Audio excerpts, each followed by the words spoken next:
Так, угулуп көрүнүп жатамбы? Карасаңыздар. Телеграм, Инстаграм угулуп көрүнүп жатамбы? Угулуп көрүнүп жатамбы? Биякта эрте болгон үчүн ушундай локацияда өткөзүп атабыз азыр. Угулуп көрүнүп жатамбы? Так. Угулуп көрүнүп жатсам, плюс белгисин басып ийсеңер, саламатсызбы же кандайсыз дейт. Азиза сонун көрүнүп атасыз дейт. Угулуп атам, То мен Лос-Анджелестен азыр өткөзүп атам. Жакшы азыр түшүнө элекмин. Ошондуктан кичине ооба угулуп атат дейт. Сонун дейт. Доброе утро, я здесь дейт. Сонун. Давайте. Угулуп атат, Телеграмдагылар записти кое бердик. Сонун. Ссылкаларды таратып жибергиле бат-баттан. Угулуп атасыз, көрүнүп атасыз. Плюс дейт. Сонун. Келгиле, эми адаттагыдай эле ким каяктан кошулуп атат жазып ийебиз бат-баттан. Ким каяктан жазылып атат, кирип атат. Көрүнүп угулуп жатасың дейт. Шарипа эже, рахмат. Шарипа эже кандайсыз, теңиз жакшыбы? Так, угулуп жатат. Эми ким каяктан? Мен бармын, Оштон. Шарипа эже, азаматсыз, мына, только мен бармын деген адамды аалам көрөт. Потому что биз постоянно муну менен иштейбиз, ошон үчүн Шарипа эже муну жакшы билет, өздөштүргөн. Так. Оштон, Бишкек, Нарын, дагы. Так, мен бармын, Насель, Москва. Так, дагы ким каяктан? Бишкек, Караколдон, сонун. Мен бармын, Новосибирск, Апал эже, сонун. Апал, мен бармын, сонун. Көлдөн дейт, сонун. Венера, Бишкек, мен бармын. Иркутск, Ысык көлдөн, дагы келгиле кошулуп, ким каяктан жазып жиберебиз. Оштон, Москва, я есть, Элеонора Абушинова, молодчина. Москва, Торто Кеже, Чопа эже кандайсыз дейт. Чоң рахмат, Назгуля жакшы, Бишкектен кошулуп атат. Ок, саламатсызбы? Мен бармын, Токмоктон көрөмүн, Карлыгач. Мен бармын, Бишкек, сонун. Бишкек, мен бармын, обязательно мен бармын дейбиз. Я есмин, башкача айтканда. Пока силер мен бармын демейинче ааламдан силерге бериле турган шыбагадан кур каласыңар. Себеп дегенде биздин жашообузда көп окуялар болгон, что өзүңөрдүн ордуңардан жылып кеткен. Бул боюнча дагы азыр түшүндүрүп айтып берем. Ошондуктан Бишкек, вау, эже супер дейт Бактыгүл. Салам, баарыңарга салам. Мен бармын. Дагы ким каяктан кошулуп атат? Келиңиздер, кошулуп кетиңиздер. Так, мен бармын эже, сонун. Так, дагы ким каяктан кошулуп жатат? Мен азыр эмне үчүн мен бармын деп айтып атабыз, бул боюнча дагы кичине түшүндүрмө берип кетемин. Көрүнүп угулуп жатат, Кичине локацияны тууралап бүтө элекмин, ошон үчүн. Эмират, Шарджа, мен бармын, сонун.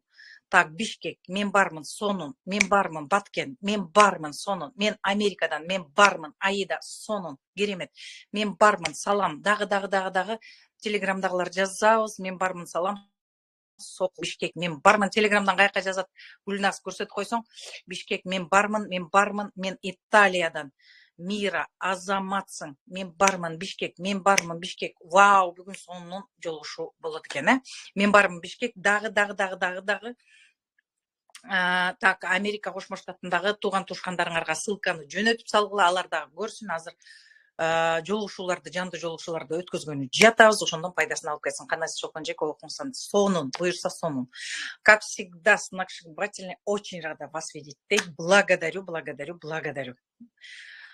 Готова вам служить. Вау, супер эже дейт. Токтогул. Так. Мен бармын, Каракол. Так. Бишкек. Сонун. Ким каяктан кошулуп атат? Жазып кеткиле. Эгерде Америка Кошмо Штатында туугандарыңар болсо, айрыкча Чикаго, Филадельфия, Нью-Йорк тууган тушкандарыңарга жөнөтүп койгула, встреча өткөзгөн жатам. Ошол жактарга келип бармын, Бишкек дейт. Сонун. Бегимай. Так. Эми мени тааныгандар, саламатсызбы? Саламатчылык. Так, мени тааныгандар, адаттагыдай бир деп басабыз. Ой, тааныбагандар, жаңылар. Мен бир деп баскыла. Жаңы кирип, мен жөнүндө маалыматыңар аз, дагы маалымат алам дегендер бир деп басабыз. Бир. Мени тааныйм дегендер экини басабыз. Так, сонун. 2, 1. Так, 2. Так, 1. Сонун. Дагы. 1, 2, 1. Так, Чолпон жеке, сизге чоң ыраазычылык билдирем. Курсуңузду скидка менен берип атканыңызга дейт. Чоң рахмат. Так, эки, дагы эки. Хорошо, давайте кетире берелик. Дагы. Бирлер жаң кирип атканда мен тааныгандар, билгендер экине басабыз. Хорошо? Все-таки мен окугандар көп экен, Миргүл бир, сонун. Келгиле, мен өзүм жөнүндө тааныштырып кетейин, себеп дегенде азыр жаңы кирип аткандар өтө көп, айрыкча Америкадан, башка штаттардан кошулуп аткандар көп. Ошондуктан бир дейт. Сонун. Өзүм жөнүндө тааныштырып өтөйүн дагы, анан кванттык психологияга өтөлүк. Кванттык психология жолбосо мен бармын Бишкекте, сонун Айнура. Менин аты жөнүм Чолпон Серкебаева, мен 53 жаштамын.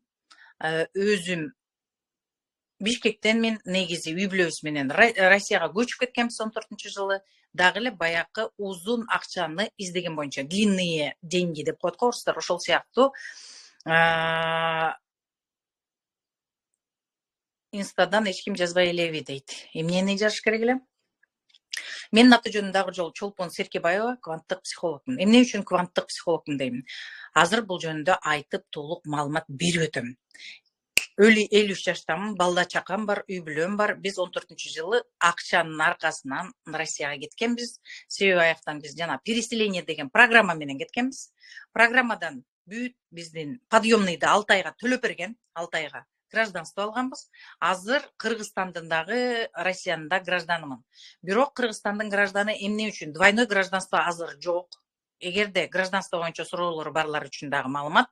Азыр нагыз кыргыз жарандарына Кыргызстандын ичинде Кыргызстандын жарандыгын берип атат, башка өлкөнүн жараны болсоңор дагы. Себеп дегенде башка өлкөдө жүргөндө киргенге тоскоолдук жаратканынан Садыр Жапаровдун эң чоң кылган эмгеги бул бизге нагыз кыргыздарга, этнически башкача айтканда, Кыргызстандын ичинде кыргыз болуп жүрүүгө мүмкүнчүлүк берди. Бул өтө чоң жетишкендик, муну үчүн чоң чексиз ыраазычылык биздин президентибизге. Ошол кадимки Кыргызстан жаранындай паспорт алып, кадимкидей жараны болуп, ошонун привилегияларын биз колдоно алабыз. Ушул январдан баштап, ушул жылдын январынан баштап, эгер кимде ким бул керек болсо, жанакы гражданство башка жактыкы болуп, Кыргызстанда мага окшоп мурун учетко туруп жүргөндөр болсо, паспортун алып, кадимкидей кыргыз катары өзүңөрдүн родинага, мекенге келгендей бүт привилегиялар менен колдоно аласыздар. Андан ары биз үй бүлөбүз менен ошол жака кеттик. Бир баламды Европадан окуттум, иштеттим дегендей. Иштеттик, бардык, кандай десем, адам катары эле, бардык силер катары эле жолдорду басып келатам. Эми менин айта кетейин деген нерсем бул эмне себептен мен психолог болуп калдым? Мындан бир канча жыл мурун сен психолог болосуң десе, мен күлмөкмүн ошол кишиге. Потому что психолог деген көпчүлүгүңөр ойлогондой эле кичине психологдор мындай болот деп түшүнчүмүн. Мен деле силердин эле катарындагы адамдардан. Бирок жашоодогу кайсы бир ыйкы-тыйкы, эң биринчи үй бүлөдө, баягы үй бүлө кура электе бизде андай проблемалар жок болот обычно. Болсо дагы көзүбүз көрбөйт аны, өзүбүз менен өзүбүз жүрө беребиз. Өзүңүздү өчүрүп койгонсузго ошого көрүнбөй жатат дейт го. Каякта көрүнбөй жатат? Торты кыял. Көрүнбөй жатамбы? Жазып койгулачы. Гүлназ.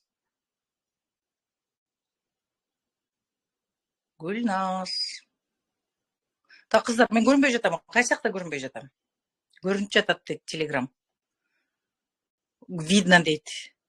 Эки жакта тең эле көрүнүп жатыптыр. Так, анда өзүңөр кайра чыгып, кайра киргиле, Эки жакта эле көрүнүп жатат дейт. Сон.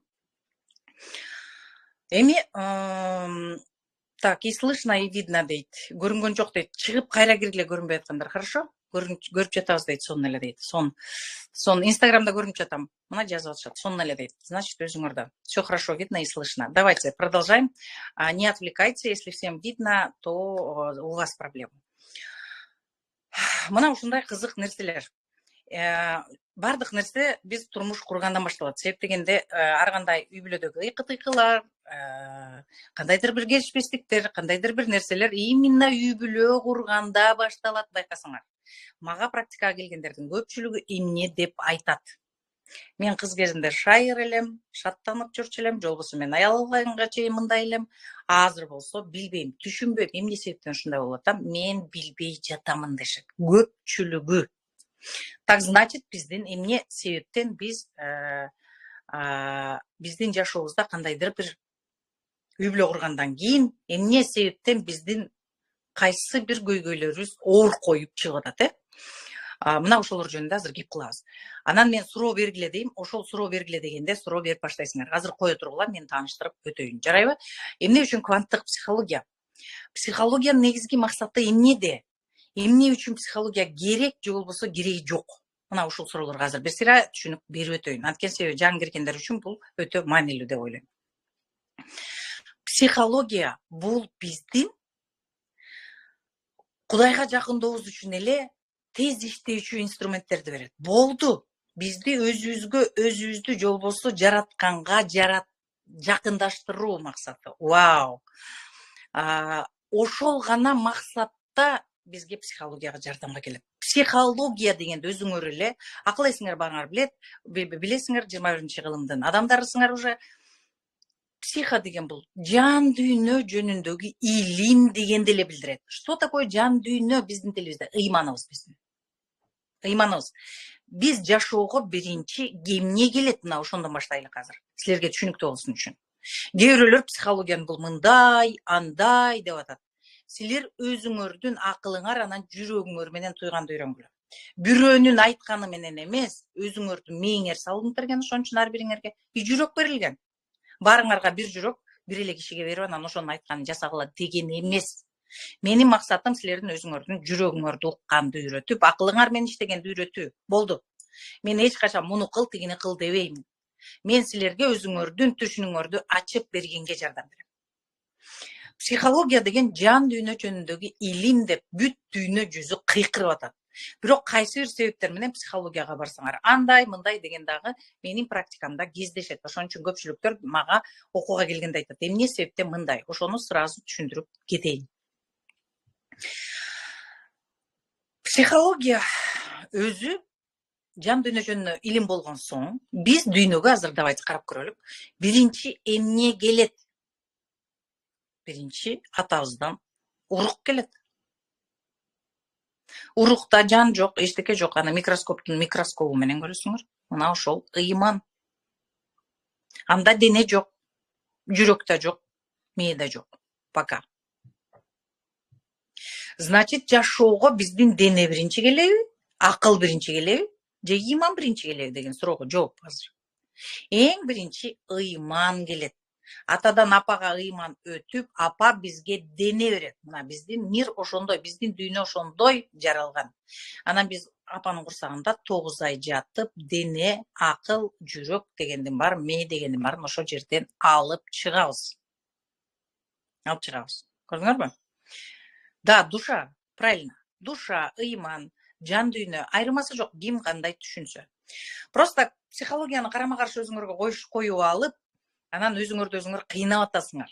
Динге карама-каршы келеби, бул ширк эмеспи деген. Мен бул боюнча Новосибирск шаарында Улан Ашырматов деген өтө күчтүү жигит бар. Теолог. Байкап койгула. Турцияда 10 жыл билим алган. Теология боюнча, дин боюнча. Мага встречага атайы Новосибирскке келиптир. Мына ошол жерден биз жолуктук. Бир күн сүйлөштүк. Бир күн. Ойлогонбуз 2 саатка встречаны назначать эткенбиз. Бирок менин дагы суроолорум бар болчу. Себеп дегенде, менин окурмандарым, окуучуларым динге каршы келбейби, же кандай деген суроолорду көп беришкен үчүн мына ошондой суроо жаралып экөөбүз жолуктук. Ал мени таап келип атат. Мен сизди көрүп дейт, сизге жолугууну чечтим. Хорошо. 1 январь күнү болчу бул 23-жылы 1 январь. Көрдүңөрбү? Башка убакта иштейт экен ал. Контракт менен түрктөр менен келип иштеп атыптыр. Вот ошон үчүн 1 январь күнү жолуктук. Менин видеографым, менин азыр технический менеджерим Гүлназ болуп үчөөбүз жолугушууга барганбыз. Мына ушундай кызыктуу нерсе. Мен ошондон сураганда сурадым. Ширк деген эмне? Потому что психология ширк. Медитация ширк, сүкүт, башкача айтканда. Же болбосо ушул сыяктуу нерсени психологиянын иштеринин баарын ширк деп айтып атат. Бул туурабы? Эгерде сен 10 жыл окуган болсоң, анда мага түшүнүк берип койчу дедим. Мына ошондой айтты. Ширк деген бар негизи дейт. Бар. Ширк бир гана нерсеге бар дейт. Материалдуулукту Кудайдан жогору койгон кезиңде. Башкача айтканда, өзүңдү унутуп калып, жалаң материалдуулукка кызмат кылып кеткениңерде ошол ширк. Ошону Кудайдан бийик коюп, биз жана акча деп кетип атпайбызбы? Баарыбыз эле ошону чуркап кеттик аны, акыйкатта. Аны моюнга алыш керек да.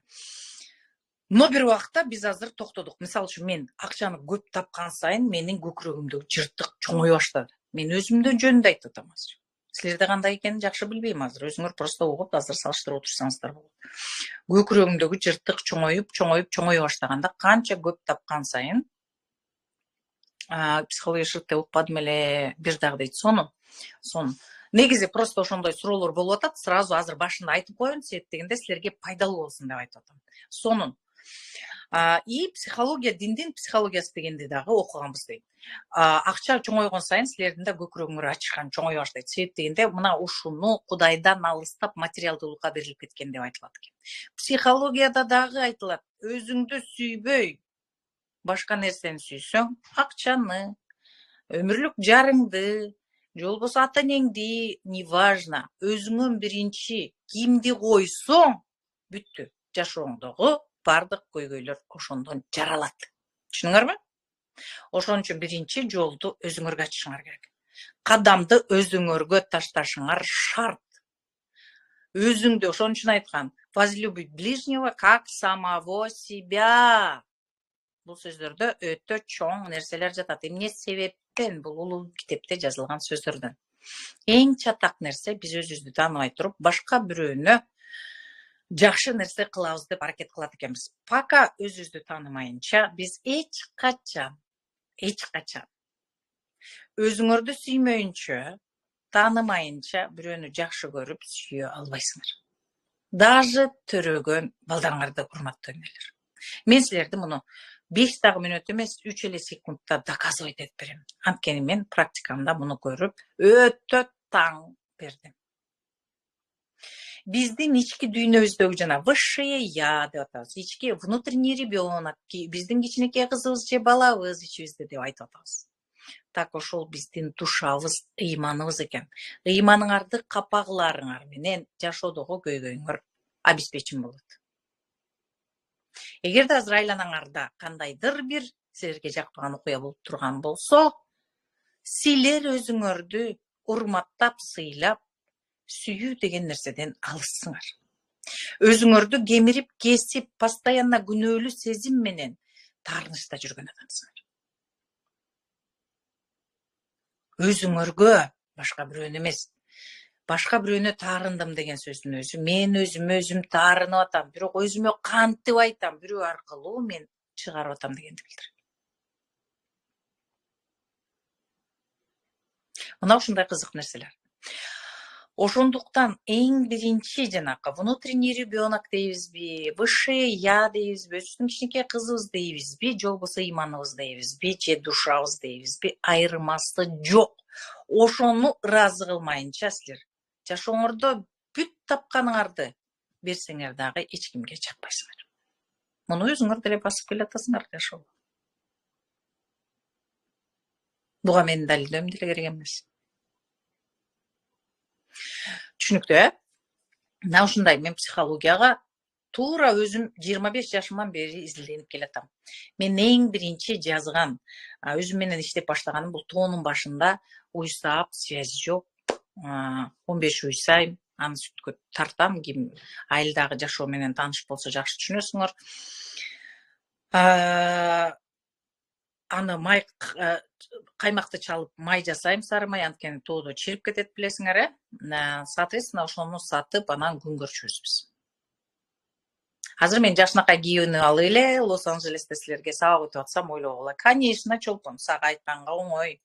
Кийимиң белен, ичкениң белен, акчаң бар, ошон үчүн Лос-Анджелесте жүрөсүң деп аткандар балким силердин араңарда бар чыгар.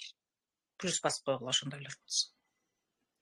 Мен дагы так эле ошо силердеги айылдагы келиндердей, айылда дагы эмес, свет жок. Сакталат буюрса, эфир. Свет жок, колго кир жууп, суу ташып, балам менен капкадимкидей. Койду күйөөм айдап алып кетет, мен уйду сайм, 5 жаштагы балам музоолорду айдайт, музоолорду бошотуп берет, мына ошентип өзгөрүүмдүн башталышы ошол жактан башталган. Кимдеги мал менен аралашкан болсо силер жакшы түшүнөсүңөр. Түйшүк. Өтө чоң түйшүк буларга, прям низкий поклон мал баккандарга.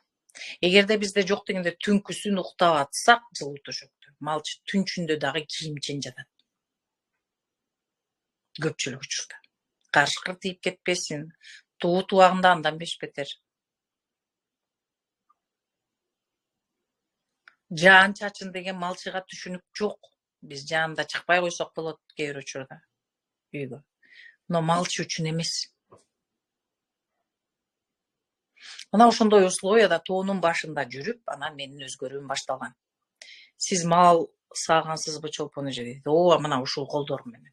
15 уй саачумун, 15. Айылдагы келиндер бир уйду саап бүтө электе мен таң үрүл-бүрүл атканда анан саап баштачумун. Мен кыз кезимде вообще мал саап, уй саап көргөн эмесмин. Күйөөгө тийгенде башталды. Ошол жактан үйрөнүп, ошол жактан саап, анан бул шаардан келген келин эмне бок жасай алабы деп айтпасын деп намыстанып, үрүл-бүрүл ай бата электе турчумун. Анткени 15 уйду саашпы бар го ошо. Мен жайытка айдапчу. Анан балам экөөбүз келатканда айылдын келиндери жаңы тоодо, тигиндей алыста отурат да айылда, билесиңер да тоодо. Анан туруп кел кымыз ич деп чакырышчу эле. Мына ушундай окуялар. Мына ушул колдорум менен баягы силер дагы баягы бир бизде эмебиз бар эле. Кийин ишканада иштегенде мен ушинтип уй саачумун десем, ушул колдорум мененби деп колумду кармап көргөн, ансагандай. Силер дагы ошентип сурап атпайсыңар. Ушул колдорум менен уй саап 15 уйду. Бирди эмес, экини эмес. Элдин уюн багабыз, өзүбүзгө дагы ошол. Мына ошондой. Ошол торпоктор биттейт. Аны гүл сүйкөйбүз, анан укол да саябыз. Укол жок болгондо гүл сүйкөйбүз. Койлорго да укол сайылат учур менен. Атын унутуп калдым, эмне деген эле Бөтөлкөдө. Бирдеме деген аябай знаменитый эме бар эле, аны дагы алып келчү элек шаардан. Койлорго, торпокторго, музоону өлтүрүп алганда учурларым болгон. Азыр ойлосом, психологиянын жолдору менен көп нерселерди туура эмес кылыптырмын. Ушундай кызык нерселер болот. Жашоодо да кызык нерселер болот. Мен малга ушунчалык жүрөгүм ооручу да. Жанагындай суук болгондо, жаан чачын болгондо, битсилин эмес бүлөк. Мына ушундай ушундай кызык нерселер болгон. Өлбөйт деген торпокторуң чоңоюп калганда ишенгенде өлүп калган учурлар болгон. Бул өлөт, мал болбойт дегендер наоборот выживать этип кеткен өтө кызык нерселер болгон. Ошонун баарын азыр мен өзүмдүн жашоомдо психологияны пайдаланып отуруп көп нерсени түшүнүп атам. Азыр доктурлар дагы ошон үчүн бизде Кыргызда бар, биринчиси Кудайдан, экинчиси врачтан деген кеп бар. Врачтар дагы айтып атпайбы, Кудайдын бар экени акыйкат. Мисалы үчүн биз дагы ар кандай нерселерди ар кандай ойлойбуз, бирок жашоодо башкачалар боло берет деп. Мына ошол жөнүндө. Психология деген эмне? Психология эмнеге керек? Силердин жашооңордо ден соолугуңар жакшы болбой турса, бул биринчи очередте психология. Бул боюнча дагы азыр айтып өтөм. Кыскача маалымат берип өтүрөм. Вот ошол тоонун башында жүрүп, суу ташып келип, анан колго кир жууп көр. Кышкысын айрыкча. -40 эшикте. Кирлериң жыгач болуп калат, аны бирден киргизип, анан кургатканча кайра кириң чогулат да. Мына ушундай түйшүктөрдөн өткөнмүн. Силер ойлогула, жөн эле бул отуруп алып эле анан красиво сүйлөп атат. Жок, мен башыман өткөн нерселерди гана силерге айтам. И көпчүлүк пример менин жашоомдо болгон окуялардан. Психолог деген ким? Отту, бокту, чокту көп баскан киши. Анан ошонун аркасынан жыйынтык чыгарып, бул ушундай сабак берилген турбайбы көрсө. Мен эмнеге ошондо түшүнбөй ушунча убакыт өткөзүп алдым деген нерсе. Ошон үчүн мен эмнени айткым келет? Мен азыр эрте өзүңөрдү тааныганыңар өтө акыйкат, жакшы нерсе деп айтмакмын. Эмнеге? Мен 50 жашка чыккандан кийин айттым, ой, психологияны өзүмө түшүнө эле койдум деле, анын кереги жок. Эмне кереги бар? 50 жашка чейин эптеп жашадым. Дагы канчасы калды экен? Бир Кудай өзү билет, эптеп жашап өтөрмүн. Но качан мен психологиядагы нерсе, мисалы үчүн менин жашоомдогу мен чечпей кеткен нерсени балдарың чечет дегенде мен чачым мындай турду. Кандайча? Анан изилдей баштадым казып. Эмне үчүн менин жасаган нерсемде балдар андан ары жооп бериш керек? Көрсө биздин жашообузда эмоция сезим деген сөз бар. Эмоция менен, сезим менен жүрөктө сакталып калган нерсе ДНКнын ядросуна кирет экен дагы, биздин кан менен жөнөйт экен. Бул боюнча дагы азыр суроолоруңардан мен айтып жооп берем. Мына ушундай эң биринчи кыялым мен ошо тоонун башында чырак менен, чырак свет жок билесиңер тоонун башында. Чырак менен жазган биринчи максаттарымдан башталган. Биринчи жазган максаттарым мен үчүн жомок болчу. Жомок.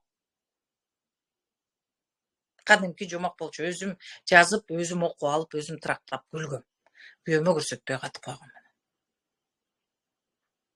Мына ушундай окуялар. Анан силер ойлогула, отуруп алып эле красиво бир көйнөк кийип алып. Жок. Мен да адам катары саякаттагым келди ошо тоонун башына туруп. Мен да ушундай жакшы көйнөк, өзүм каалаган көйнөк кийгим келди. Жакшы адамдар менен сүйлөшүп, мен дагы жакшы сумка көтөргүм келди. Мына ошонун бардыгы меники. Ошол убакта жомок болчу, жомок. Мына ушундай. Эми мен шаарга ал дагы өзүнчө бир тарых. Неоцидол дейт. Неоцидол дагы эмес эле, бир башка болчу эле. Эстеп калчу элем, неоцидол дагы эмес, башкачараак. Чоң бөтөлкө менен алып келчү элем. Кичине унутуп атам азыр. Вот мына ошондой. Ошондой кызык нерселер. Өтө кызык нерселер бар. Эми шаардан келгеним дагы өзүнчө бир тарыхын айтып отурсам көп убакыт кетет, потому что каалоо күчтүү болуп, бирок бара албай атканда менин баламдын кичинекей балама какой-то шишка чыгып, опухоль чыгып, ошонун аркасында анан кеттик. Бул туура эмес, не экологично, потому что мен ичимдеги нерсени айта албаганым үчүн менин балам ошентип жардам бериптир көрсө. Көрүңөр, мен аны психолог болгондо түшүнүп атам. Биз аны ооруну оору эле деп түшүнүп коебуз. Оору биз жөнүндө маалымат, айрыкча 12 жашка чейин балдардын оорусу. 12 жашка чейинки балдардын оорусу. Ооруп атса, срочно энесин дарылаш керек. 12 жашка чейин балдарыңар ооруп атса, эң биринчи энесин дарылаш керек. Ушул жерде мырзалар, айымдар, кимдер отурасыздар? Биринчи балада 12 жашка чейинки ооруну эненин жүрөгү ооруп аткан үчүн ооруйт. Меники да ошондой болгон. Ийбермек, туура Ийбермек дейт. Ийбермек деп туура айтат. Эстедиңиз. Ийбермек болчу. Укол бул жанакы уйларга койлорго сайган. Вот мына ушундай. Түшүнүңөрбү? 12 жашка чейинки баланын оорусу эненин жүрөк оорусу айта албаган. Мен дагы ошентип айта албаган үчүн ошол аркылуу келиптирмин. Бул өзүнчө тарых. Андан ары кеттик. Андан ары. Эми аны айтып майдалап отурсам өтө көп убакыт кетет. Үстүртөдөн айтып түшүндүрүп өттүм. Көрсө балам мен үчүн менин жүрөк оорумду ооруп берип атыптыр. Шаарга алып кетиш үчүн. Бул не экологично, конечно, но мен тогда же не понимала. Андан ары кеттик. Эми андан кийин мен өзүм үчүн эле анда деле окуп жүрөм. Психологияны өзүм үчүн окуп жүрөм. Үй бүлө үчүн окуп атам, мамиле үчүн окуп атам, ошентип келатам. Кадимки эле силер сыяктуу эле, баарыңар сыяктуу эле келатам. Андан ары келип анан меники эми ушул жерде баарыңар эле 18+ болушуңар керек, түшүнөсүңөр. Менин женский органдарымды удалениега койду. Удалениега койгондо мен шок болдум. Мен өзүм менен иштеп атсам, мен өзүм менен өзгөрөйүн деп атсам, эмне себептен мындай болду? Мен өзүмдүн женский органдарымды кестиргим келген жок. Эмне кылам деп тыбырчылап баштадым. Новосибирск билесиңер, медицина боюнча окуу, билим боюнча Новосибирск биринчи орунда турат. Причем дүйнө жүзүндө. Атайын Академгородок бар. Ошол жердеги эң кыйын деген врачты көздөй жөнөдүм ана. Биз күйүп баштаганда чуркайбыз да обычно, пожар башталган. Барып айттым, мен кестиргим келбейт. Мен сактап калгым келет десем, өтө кеч келдиң деди. Не то что сактаган, биз андан да көп кесебиз деди. Ампутация кылабыз, скорее всего. Мен андай мындай деп айттым, ал деле медицинанын аябай кыйын гурусу экен, ал айтты, жок, эчтеке кыла албайбыз, эрте ойлонуш керек болчу. Өтө кеч келдим. Ошондон баштап мен баарын токтотуп коюп, психологияга кириштим. Себеби психологияда бүт дарттын башталышы бул өзүңдөн дейт. Анда өзүм мен ошол орунду жаратсам, анда мен өзүм айыктыра алышым керек деп ушундай тынбай окуй баштадым. 3 ай. 3 айдан кийин менде операция болчу. 3 айдан кийин 3 айдан кийин анан мен өзүм менен иштеп бардым. Барсам ошол эле анализдер менен саммитте. Анан ойлоп атам дейм, кандай өзгөрүү болгонун билем, кандай. Анан өзүм врачыма бардым, дагы УЗИ жасап көрөлүчү десем, жок, зачем? Смысла нету деди. Анан барып уже операцияга барганда хирург айтты, токтоп тургулачы. Ошол эле документ менен аламдын бул кереметтерин байкап койгула. Ошол 3 ай мурун даярдаган эле документ менен келип атам болбосо. Келсем, ошол жерден хирург дейт, что-то мне не нравится. Хотя ошол эле эме менен уже операцияга деп уже даярдап атканбыз. 3 ай очередь күтүш керек. Вот очередь күтүп барсам, ошентет. Что-то мне что-то не нравится. Дагы УЗИге түшүп келесиңби деп менден сурап атат. Мен жөн эле секирип ийдим ошол жерде. Я вас сейчас расцелую дедим. Конечно, барам дедим. Чуркагантейден УЗИге жибербей атышпайбы? Аны карабайбыз. Чуркагантейден УЗИге бардым. Барсам, ошол эле аялга бардым. Ал жок экен, анын замы отуруптур. Анан ал карап туруп деди, мен что-то операцияга эмени көрбөй эле мен турам. Баягы шишип кеткен нерсе жок деди. Азыр операция кылыштын деле кереги жок менин оюм боюнча деди. Мен айттым, мен ушул жерден эле 3 ай мурун өтүп кеткем десем, көрүп атам, бизде сакталат дейт. Но азыркы состояние менен операциянын кереги жок деп ойлойм. Бирок муну хирург решать этет деп кетирди. Хирургка келсем, хирург айтты, даже наркоз берген жалко. Давайте наблюдениеда. Болуп туруп. Көрдүңөрбү? Психология менен оорунун тыгыз байланышы бар экенин силер бул жерден билип атасыңар. Ошону менен мен сактап калдым. Бул женский орган эмне үчүн удалениега? Менин мамам именно менин возрастыма келгенде удаление кылган. И ошондо мен ухаживать этип жаткам. Бирок мен ошондо 7 класс болчумун. Жакшылап окуп тургула ошол жерде. 7 класс. Мен ошол ухаживать эткенимди унутуп калыптырмын. 0. Мен өзүм менен өзүм жүрүп, анан эжеме эле айттым, эч кимге айткан жокмун. Эч кимге айта да алган жокмун. Айтканда эмне кылышат? Менин биринчи суроом ошол болчу. Эме, жообум. Айттым, эмне болот? Мен үй бүлөм дагы андан кийин окушту. Мен өзүм менен өзүм стрессте жүрдүм. Бир эле эжеме айттым. Ошо эжеме айтсам, ошондо деп айтты.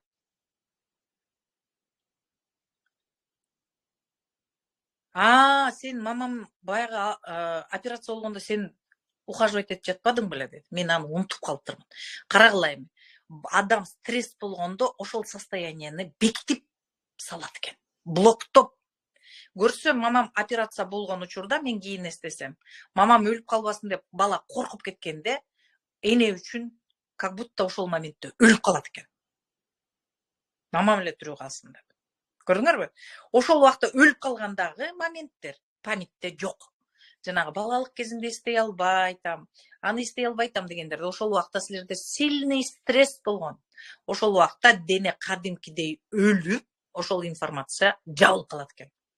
Себеби аны биз кайра-кайра 2-3 жолу проматывать этсек өзүбүздүн мээбизден, жүрөк сыгылып, мээге күч келет экен. Ошон үчүн мээ блокту чык сразу кулпун салат экен ошол жерге. Көрдүңөрбү? Кызык нерсе. И ошентип мен женский органдарымды сактап кала алдым. Мына ошентип отуруп мен ойлогон эмесмин, что психолог болуп калам деп акырындап отуруп, адамдар сен көп информация билет экенсиң, жардам бер, акчасын окут деп отуруп, мен психологмун азыр астыңарда. Мен постоянно психолог боломбу, болбоймбу, бул дагы бир вопрос. Себеп дегенде, силердин азыр миссия, предназначение эмне дегендер үчүн жок. Миссия, предназначение бул жумшак нерсе. Башкача айтканда, эмне жумшак деген? Так, эфир өтө кызык болуп жатат, бирок катыган жаман болуп атат дейт. Бирөө катып атат дейт, бирөө катыбай эле дейт. Вроде жакшы эле туруп атат, катып атабы, Эми катпай калды дейт. Возможно, менден кетип атат, билбейм. Бирок интернет туруп атат, Wi-Fi дагы бар, интернет дагы бар. Же бирөөнү өчүрүш керекпи? Жакшы элеби, катпай калды, катыган жок, жакшы. Мына ушундай окуялар. Көрдүңөрбү, жашоодо кандай? Азыр суроону баштайбыз, кичине токтоп тургула, жакшы дейт. Сон. Мына ушундай. Көрдүңөрбү? Окуялар мына ушундай болот. Менин эмне себептен мал бакканым өмүрү бакпай жүрүп, мунун бардыгынын мааниси бар. Ойлобогула силер, жашооңордо болуп аткан нерсе жөн эле болуп атат деп. Жашоо өзүнүн тилинде, аалам өзүнүн тилинде, Кудай өзүнүн тилинде айтат. Түшүнүңөрбү? Биз аны кандай түшүнсөк, ошондой түшүнүп алып, өзүбүзгө өзүбүз проблема жаратып жүрөбүз. Эми силердин айланаңарда болуп аткан окуянын баары только силердин киноңор. Ошол кино эмне үчүн ошондой болуп атат? Вот ошол жөнүндө ошол жакка назарыңарды салышыңар шарт. Пока силер өзүңөрдүн жашооңорду өзүңөрдүн суроолоруңарды чечпей кетериңер менен аны балдарыңар чече баштайт. Балдарыңар эмне деген суроодон жаралганын түшүнбөйт да, алар чечейин деп атат. Билбей атат эмнени чечишти, туурабы? Түйүндү биз түйүп атпайбыз тияктан. Бизге ата энебизден түйүн келип атат. Ошон үчүн азыр эмнени чечишти билбей жүргөндөр өтө көп болуп атат. Именно ДНКнын ядросу менен келген информацияларды. Биздин көп информация ДНК менен келет. Андан ары биз жашообузда дагы кошобуз, ушундай окуялар көп. Түшүнүктүү, Биз ааламдын тилин окуганга баратабыз азыр. Азыр уже окуп атабыз. Анын тилин окуш үчүн сезимди ойготуш керек. Сезим көрдүңөрбү? Мен жана 7-класста мамамды ухаживать этип жатканда сезимдерди кайсы бир бөлүгүн өлтүрүп салгам. Жаап салгам. Бул сезимди сезсем, мне больно, оказывается. Мен андан көрө сезбейин деп. Ошону жаап салгандан кийин мен мамам менен барып учурашсам деле, как будто пластиковый, сезим жок. Көрдүңөрбү? Телеграмга кантип киребиз дейт. Телеграмга ссылка жөнөтө койгулачы кыздар. Гүлназ. Кимдики катып аткандар телеграмга киришсин. Ссылканы бергилечи бияка. Эфирге, хорошо? Так, мына ушундай окуялар. Эми мен айтып отурсам, койчу, манас айткандай эле айтам.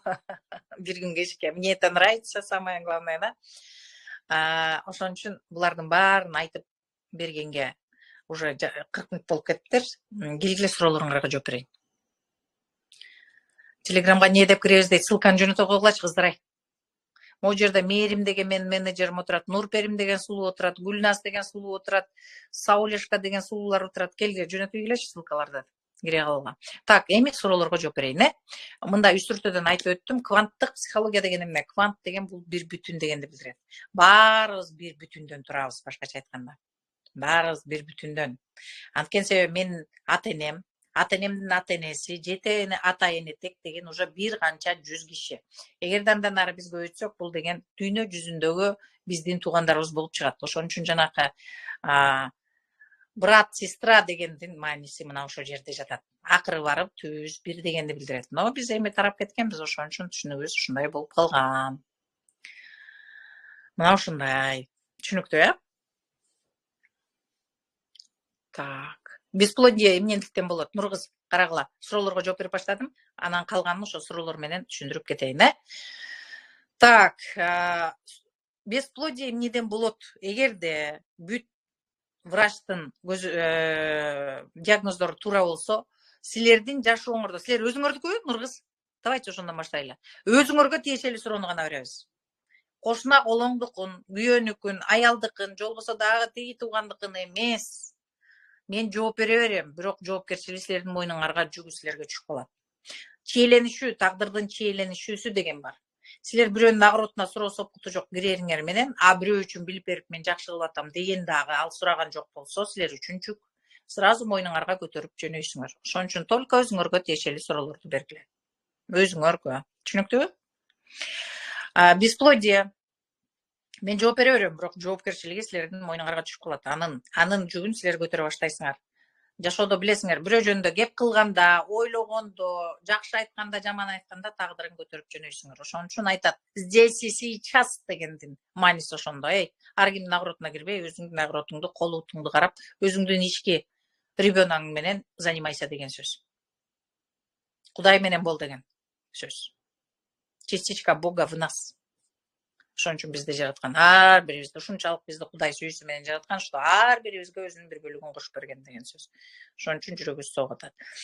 Так, бесплодиянын эң биринчиси, бала чактагы эгерде бүт медициналык жактан баары туура болсо, азыр силерге анализдериңер туура болуп, бирок балалуу болбой атсаңар, бала чактагы жүрөк ооруңар менен иштешиңер керек. Себеп дегенде, силердин балалыгыңарда кыйынчылык болсо, ата менен эненин мамилеси жаман болсо, эненин кыйналганын, же болбосо өзүңөр кыйналып өскөн болсоңор, сразу ошол кранды жаап коесуңар. Болду. Ошол кранды ачыш керек. Түшүнүңөр, боль менен иштеш керек. Бардык нерсе психологиядан жаралат. Бүт бар. Бүт. Түшүнүктүү? Так, ооба, мен кандай суроо чечкенимди билбей жатам. Кантип табам? Азыр Инстаграмдан, анан Телеграмдан жооп берип турам. Хорошо? Так, чечкенимди билбей, окуш керек. Окуш керек. Ар бир адам өзүнүн, эгерде мындай да, эң оңой жөнөкөй тест. Чөнтөгүңөрдө кыялыңардагы сумма акча жатпаса, каалаган учурда эс алганы кете албасаңар, бул биринчи тест да. Бул силер өзүңөрдүн жашооңордо эмес дегенди билдирет. Жан дүйнөңөр тынч болбосо. Түшүнүктүүбү? Вот ошондо окуп башташыңар керек. Билимдин азынан жабыркап атат. Өзүбүз жөнүндө билимдин азынан. Өзүбүз жөнүндө, дагы бир жолу айтам. Өзүбүз жөнүндө билимдин азынан. Мага окшоп 100-200 сертификат алгандар барбы? 3 диплом алгандар. Толтура болуш керек, 3төн да көп дипломдор барлар бар. Бул силер жаныңардагы туугандарыңар үчүн окуп аткан дегенди билдирет. Ушундай көп сертификат алгандар, көп диплом алгандар, айлана чөйрөңөрдө аборт төрөлбөй калган бир туугандарыңар болгон. Апаңардан сурагыла. Так, түшүнүктүү? Ошон үчүн билим алыш керек. Ошон үчүн айтылган бешиктен кабырга чейин билим деп. Мен өтө тарынчак болуп калдым. Окуш керек. Тарынчактыктан кетиш керек. Тарынчак деген эмне? Мен жашабайм деген сөз. Мен таарынып отурганча акча келбе. Түшүнүңөрбү? Мамиле келбе, ден соолук келбе деген сөз. Мен биякта ойной турган оюнчугум бар, таарыныч деген. Кой тургулачы деген сөз да. Акча, пакча, жанагындай мамиле дегендин баарына. Түшүнүп атасыңарбы? Ошон үчүн таарынычтан кетиш керек. Так, Паркинсон жөнүндө айтыңызчы. Карала. Могу психологический характердеги оорулар, психический деп айталык. Биринчи бүт оору психологический. Платформа десек, кандай десем? Поледе башталат. Жок, поледагы туура эмес болот. Психологический катмарда башталат. Бүт оору. Бүт проблема ошол жерден башталат. Силер суроону чечпегенде, анан жанагы менин баламда шишка чыгыбынан кеткен сыяктуу. Анан оору болуп чыгат, анан акчанын жетпегени болуп чыгат деген сыяктуу. Түшүнүңөрбү? Эми жана психический больной же болбосо Паркинсон ушул сыяктуу ооруларды байкасаңар, бирде нормалдуу. Постоянно ненормальный эмес. Бирде кайра тайып кетип атат. Менин практикамда так ушул адамдар эки жана параллель 18.000 аалам дегенди барыңар уккансыңар, Так ошол 18.000 ааламдын эшиктеринде ортосунда кыпчылып калган адамдар. Эшикте. Биякты караса тигил дүйнөсүн көрүп атат, бияка келгенде биякты көрүп атат. Эки дүйнөдө балдары барлар обычно. Тиякты караганда тигил дүйнөсүн көрүп атат. Силер ойлогула жерде эле жашоо бар деп. Бул өтө тар түшүнүк. Илгерки мага окшош. Түшүнүктүүбү? Элдин баары ушундай дене кийип жүрөт, көйнөк кийип жүрөт. Жок, башка дагы дүйнөлөр бар. 18.000 аалам. 18.000 ааламга биз күнүнө байма-бай кирип турабыз. Эң яркий пример бул. Силер азыр ойго деп турган состояние. Биз азыр сүйлөшүп атабыз. Уктап аткан. Уктаган эмне? Сон маленькая смерть. Чынды дүйнөгө ошол жерден барып келесиз. Ошо дүшүңөрдө көргөндөр калп эмес, жомок эмес. Ошол чын дүйнө. Аны мен ойлоп тапкан жокмун, барыңар уккансыңар. Жалган дүйнө, чын дүйнө дегенди. Вот мына ошол жөнүндө. Түшүнүңөрбү? Сон маленькая смерть. То есть ошол убакытта силер экинчи параллель дүйнөдө барып келип атасыңар. Ал жерде дене жок, ошон үчүн силер бир моментте Москвада, бир моментте Бишкекте, бир моментте наркы дүйнөгө кетти деген адамдар менен жолугуп келип, алардын айткан аянынан кошо көтөрө келип атасыңар. Түшүнүңөрбү? Паркинсон, психический жана нездоровый деген. Мага бир айым келди. Мен жиндүү болуп калдым. Менин көзүмө көрүнүп атат. Мен тияка бара албайм, бияка бара албайм. Жап-жашынакай кыз. Оказалось, реально бізде ясно видеть деген сөз бар. Но бізде қайсы бір уақытта бұл нәрседен кетіріш керек болған. Айрықша Союз уағында бұл запрет болчу сильный. Баягындай бүбү бакшы жол болсо мынтип эмдеп домдоп койгон адамдар болгон. Булар бардык заманда бар. Ушул төрөлгөн адамдын ушул жерде отурган баарыңарда кандайдыр бир сонун сапаттар бар. Жөн эле адам эч төрөлбөйт.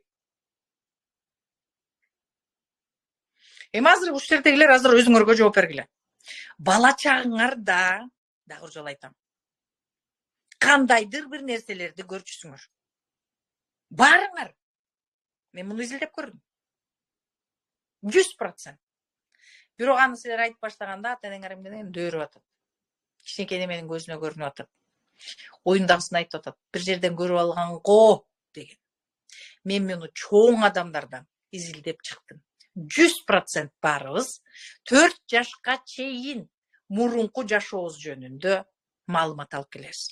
Ошон үчүн жанагы кичинекей балдардын ойноп аткан балдарыңарды карасаңар, сүйлөшүп атканын, машина менен, курчак менен деген сыяктуу. Алар үчүн баары жаны бар. Баарын, ошон үчүн мышык сурайт, күчүк сурайт. Анткени алар үчүн баары курчак сурайт, баарынын жаны бар. 4төн кийин биз аларды деп туруп калыпка салабыз. Анан балдар түшүнөт, мен ата-энемдин айтканындай болбосом, калыптын ичинде болбосом, анда мен ата-энеме жакпайт экенмин. Значит, бул жашоого ылайыкташа баштайт. Адам боло баштайт. Маска кийгенди үйрөнө баштайт. Атасына бир маска, апасына бир маска. Бир тууганынын бирөөнө бир маска, экинчисине, бешинчисине, 10-чусуна. Маска деген дүйнөгө келе баштайбыз. Мына ушундай. Саламатсызбы? Эмнеден кантип кутулам? Толугураак жазгыла, потому что мен үстүн унутуп калып атам, ким жазганын көрбөй калам ошон үчүн. Күйөөмдүн грыжасы бар, эмнеден ооруп жатат. Тегинин жүгүн көтөрүп баратканда грыжа чыга баштайт. Баарыбызда, мен дагы ошонткен. Тегинин жүгүн, ата-эне тегинин жүгүн көтөргөндө грыжа чыгып кетет. Анткени спина биздин кыр арка, бул бизди кармап турган нерсе. Кыр арканы жакшылап карасаңар, бул бири-бирине отурган кишилер. Биздин ата тегибиз, эне тегибиз. Ошолордун жүгүн көтөрө албай калган жерден, ошол аркаңарды жанакы позвоночникти санап туруп, канчанча аттаңар отурганын билип койсоңор да болот. Баардык нерсе биздин денебиз бүт. Географический картаны жөн эле окуп атабыз. Биздин денебиздеги картаны окуп чыксаңар, бүт баарын түшүнмөксүңөр. Акыйкат ба? Үстүңкү тишиңер, астыңкы тишиңер, бүт баары биздин тегибиз жөнүндө маалымат алып турат. Түшүнүңөр, эмнеден ооруп атат. Так, өзүмдүкү дейт, жооп бердим анда Нургыз. Онлайн консультация болот. Кыздарга жазгыла. Гайморит болуп жүрөм, айыкпай жатат. Гайморит мен 2-3 жыл болгон. Толкун күйөөңөр барбы? Толкун 600. Айымсыңарбы, же мырзасыңарбы? Гайморит болуп жүрөм. Канча убакыттан бери болуп жүрөсүңөр? Күйөөңөр, жаялыңар барбы? Жазсаңар, анан мен жооп берем. Так, мына Нурперим, номер калтыра бергиле, менеджерлер байланышат. Суроолоруңар барлар, мага прямой жазсаңар болот, менеджерлерге жазсаңар болот. Бул жерде Мээрим, Нурперим, Гүлназ, Сауле, Айгүл деген менеджерлер отурат. Жазсаңар болот. Так, андан ары кеттик анда, Так, дүйнөдөн өтүп кеткен атамды кантип кечирим сурайм, критика кылган атамды дейт. Дикор Жалалабад, караңыздар. Дүйнөдөн өтүп кетти деген биздин тар түшүнүгүбүз, чынын айтканда, адам только денесинен чыгып кетет. Ыйман чыгып кетет. Адам эмес, ыйман. Туура эмес айтып атам кичине. Ыйман денеде, ушул денеде келип жашайбыз. Ошон үчүн тело храм души деп айтылган. Ошон үчүн денени аябай таза кармап, бизде аманат деп айтылат, денеңер аманат, таза кармап, таза төшөккө жаткызып, таза ой ойлотуп, эң биринчи ушул. Таза төшөк кыладына, эң биринчи таза ой ойлотуш керек.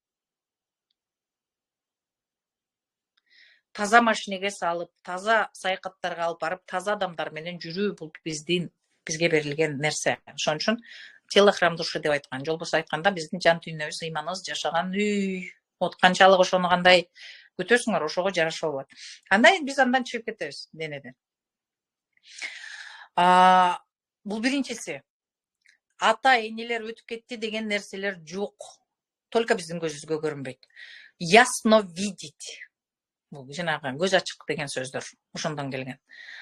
Муну жакшы түшүнүп карасаңар туура эле нерсе. Силердин өзүңөрдө деле бар андай чуть-чуть барыңарда эле.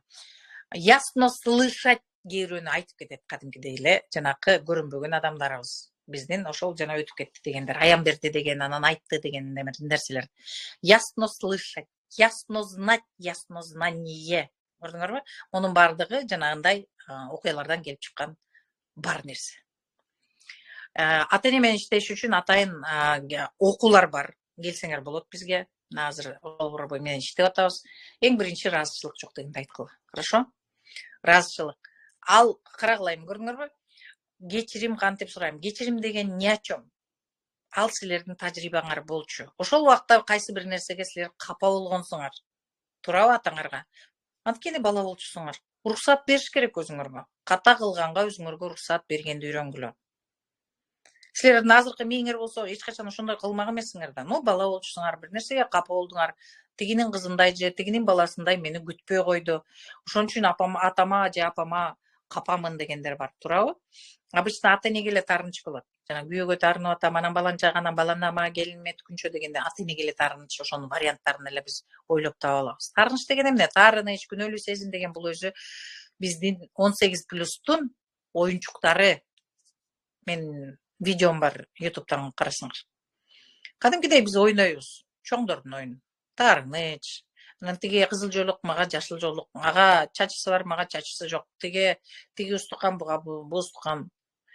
Оюнчук биздин оюнчуктарыбыз. Вот ошондон кетериңер менен баардыгы кетет. Кечирим сураштын кажети жок. Түшүнүш керек. Ошо түшүнүктү киргизиш үчүн тиякта тикеникти алып чыгыш керек. Кечирим сурап койгондо силер уже эч түшүнгөнсүңөр, бирок кетпей атпайбы ал, көрдүңөрбү? Күнөөлүү сезим. Эмне себептен? Себеби ал жерде кандайдыр бир жүрөгүңөрдө тикенек сайылып турат. Ошо тикенекти suurуш керек. Тикенекти suurуп, ириңин сыгып, анан бальзам сүйкөгөндөн кийин ал какыс, айгат, бүттү. Эки жак үчүн өтө маанилүү. Эмне деген сөз? Бул жашоого эмнеге келебиз? Бул жашоого кандайдыр бир сабак алып, ошо тажрыйбабызды көбөйтүш үчүн келебиз. Түшүнүңөрбү? Болгон эле ошол. Так, Акберметтин телефонун жазып алгыла кыздар бул жерден. Бөйрөк таш алганы, барганы жатам бөйрөктөн. Таш деген эмне? Бөйрөктөн, тем более бөйрөк, боор деген бул биздин фильтрлер, эң биринчи. Фильтрлер. Гнев бар, аябай. Таш деген гнев. Кыргызча туура кандай которсок экен, гнев. Мындай бир аябай. Ачуулануу, кыжырдануу бир нерсеге. Таш деген эмне? Ошо жаныңарда жашайт ошол кыжырданып турган киши. Түшүнүп атасыңар? Анан силердин жана болду алып калыш үчүн ошол таш образоваться этип, өзүндө кармап турат. Анан фокусуңарды ошол ташка бурдуруп атат. Көрдүңөрбү? Себеби тиги силер ойлоп аткан чечилбей аткан маселе болуп атпайбы? Аны кечке ойлой берсеңер өлүп каласыңар. Ошон үчүн таш болуп, анан фокусуңарды тигил мээңерди жеп аткан нерседен курт бияка фокусуңарды ташка буруп койду. Улан. Түшүнүңөрбү? Наркы суроону чечкиле. Тиги суроону. Ташты жараткан суроону чечкиле. Таш өзү эле жарылып кете баштайт. Түшүнүктүү? Ташты алдырганыңар менен тиякта проблема турбайбы? Мээңерде. Фондо турат. Ошо фондо турганды жабыш керек, бүтүрүш керек кишталитти. Пока аны бүтмөйүнчө от этого мало. Конечно, уже алдырыш керек болсо алдырып коюп, андан психологияны окугула. Мен мынакей, өзүм примермин. Меникин матканы, яичникти, трубаны баарын кесебиз деген, ампутация кылабыз деген. Но мен 3 айда проработала. Потому что операцияга бергим келген жок.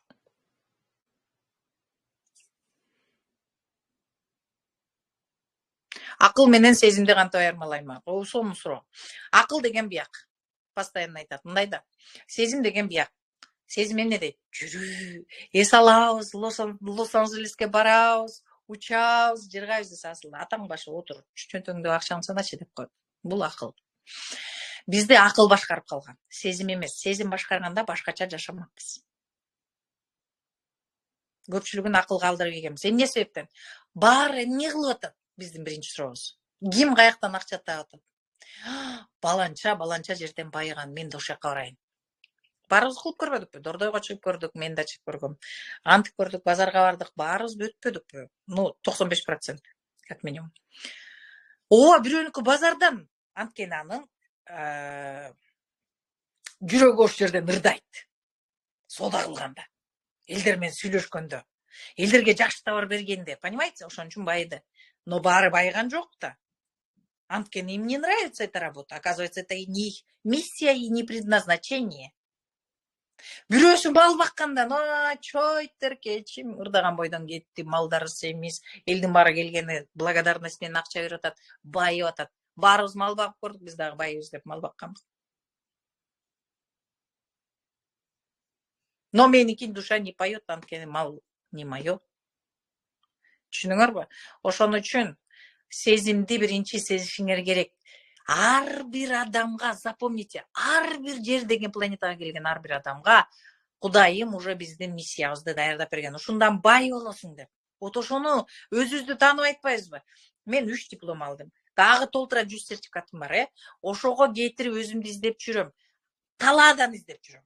Ар кайсы окуудан. Жок, биринчи өзүңөргө баргыла. Мен киммин? Мага эмне жагат? Мага эмне жакпайт? Мына ошондон баштап. Кептин баары ошол жерде. Көпчүлүгүңөр эмне үчүн акча таппайсыңар? Жаныңардагы адам жүрөгүңөрдү кубандырбайт. Анан ойлойсуңар. Еще акча берейинби? Биздин башыбыздагы формулаларды эгер көрсөңөр, андай формуланы силер дүйнө жүзүндөгү математика боюнча китептерден көргөн эмессиңер. Биздин ме ушундай күчтүү окуя, что силер бир нерсени эле акча табайын дегенде ал тегиндей сложный проценттер менен, сложный формулалар менен баарын чыгарып туруп, анан бияка чыгарып коет. Жок, таппайсың. Эмнеге? Себеби сен көп акча тапсаң, ал акчаны сага жакпаган адамдарга бериш керек, сенин жүрөгүң сыгылат, анда мага күч келет, анан мен кыйналам. Ошон үчүн дагы ошондойдон кайра ушинтип сыгылып турса, мен 20 жолу кармагандан кийин өлүп калам. Мага анын кереги жок. Ошон үчүн мен ал жакты блоктойм. Жок ответ. Всё. Всё. Анан биз эмнеге акча таппай атабыз деп чуркап жүрөбүз. Ар бирибиздин миссиябыз бар. Кудайым ар бирибизге миллион миллиардтарды даярдап койгон шыбага турат. Ар бирибизде рызкы турат, башкача айтканда. Рызкы. Но бирок биз башка бирөөнүн тагдырларын кайталап отурганча өмүрүбүз өтүп кетет. Өзүбүздүкүн эмес. Биз дайыма сырттан издейбиз. Президенттен, жанагындай бай тааныштан, сөз өтөт деген кишиден, тигинден мындан. Бүт бул жерде. Бул жерде ачкыла. Бүт азыркы көйгөйүңөрдүн жообу бул жерде. Тиякта эмес. Бул жерде ачарыңар менен тияктын баары силерге келет. Мына ушундай, оказывается. Мен дагы көчөдөн издеп көп жүргөм. Ар кимден. Влиятельный туугандардан, тушкандардан, жакшы жумуштап бер деп. Жок, баары бул жерде экен көрсө. Бул жерде ачкыла. Чем быстрее откроете, тем счастливее быстрее станете. Өзүңөргө ачылгыла. Так, саламатсызбы? Мен экзема менен ооруйм, 17 жаштамын, эмне үчүн пайда болот? Кантип аяктырса болот? Экзема. Тери, кожа. Биздин границабыз.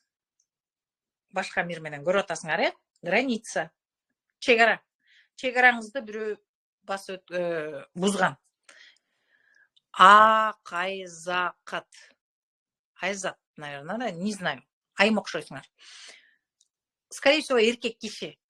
Же сылаган, же тийишкен, домогание болгон, скорее всего. Чынбы? Анан айтсаңар, мен айтам. Акайзакат. Граница бузулган, нарушена.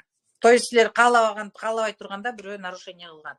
Граница бузулганда анан ал защитный реакция болуп атат. Менде страх аябагандай чоң, кантип жок кылам. Нургүл, карагыла. Страх баарыбызда бар. Бул жагымдуу эле инструмент, бирок түшүнүш керек аны. Страх болбосо силер эч колуңарды кесип салмаксыңар, же жыгылып кетмексиңер, же 10 этаждан секирип кетмексиңер. Страхтын да жакшы жагы бар, плюсу дагы бар.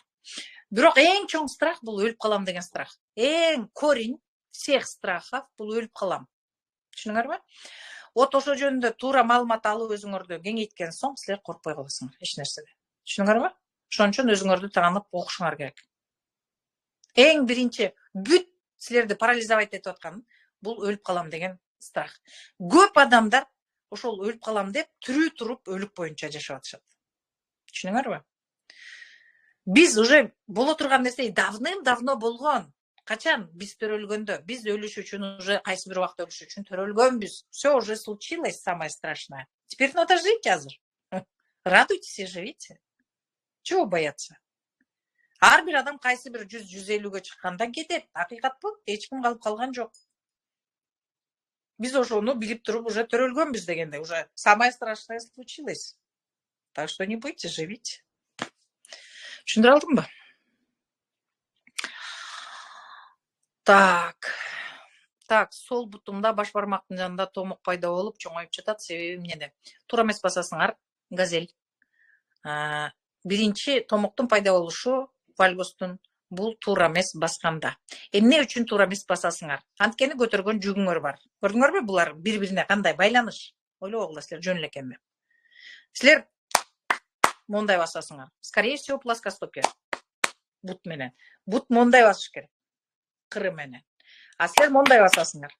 Соответственно, эмне үчүн туура эмес басасыңар? Анткени көтөргөн жүгүңөр бар. Жүк кимдики? Ата-эне тегиңерден келген. Ошол жакта таарыныч жатат, ошол жакта күнөөлүү сезим жатат, ошол жакта балекет-салекеттин баары жатат.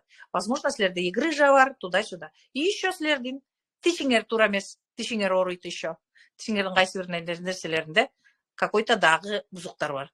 Эмне себептен? Тиш дагы биздин ата-эне тегиз жөнүндө, спинабыз, омурткалар биздин ата-эне тегиз жөнүндө, копчик, бел дегендин баары ошол жөнүндө. И барып туруп бутуңарда томок чыгат.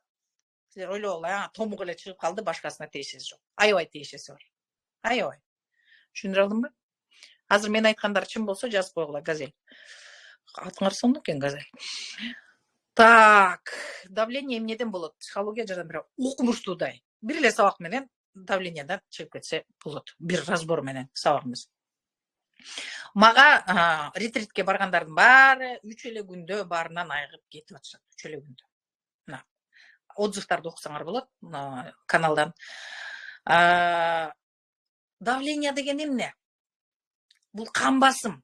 Биздин оюбуз кан басымга дагы өтө укмуштуудай таасир берип турат.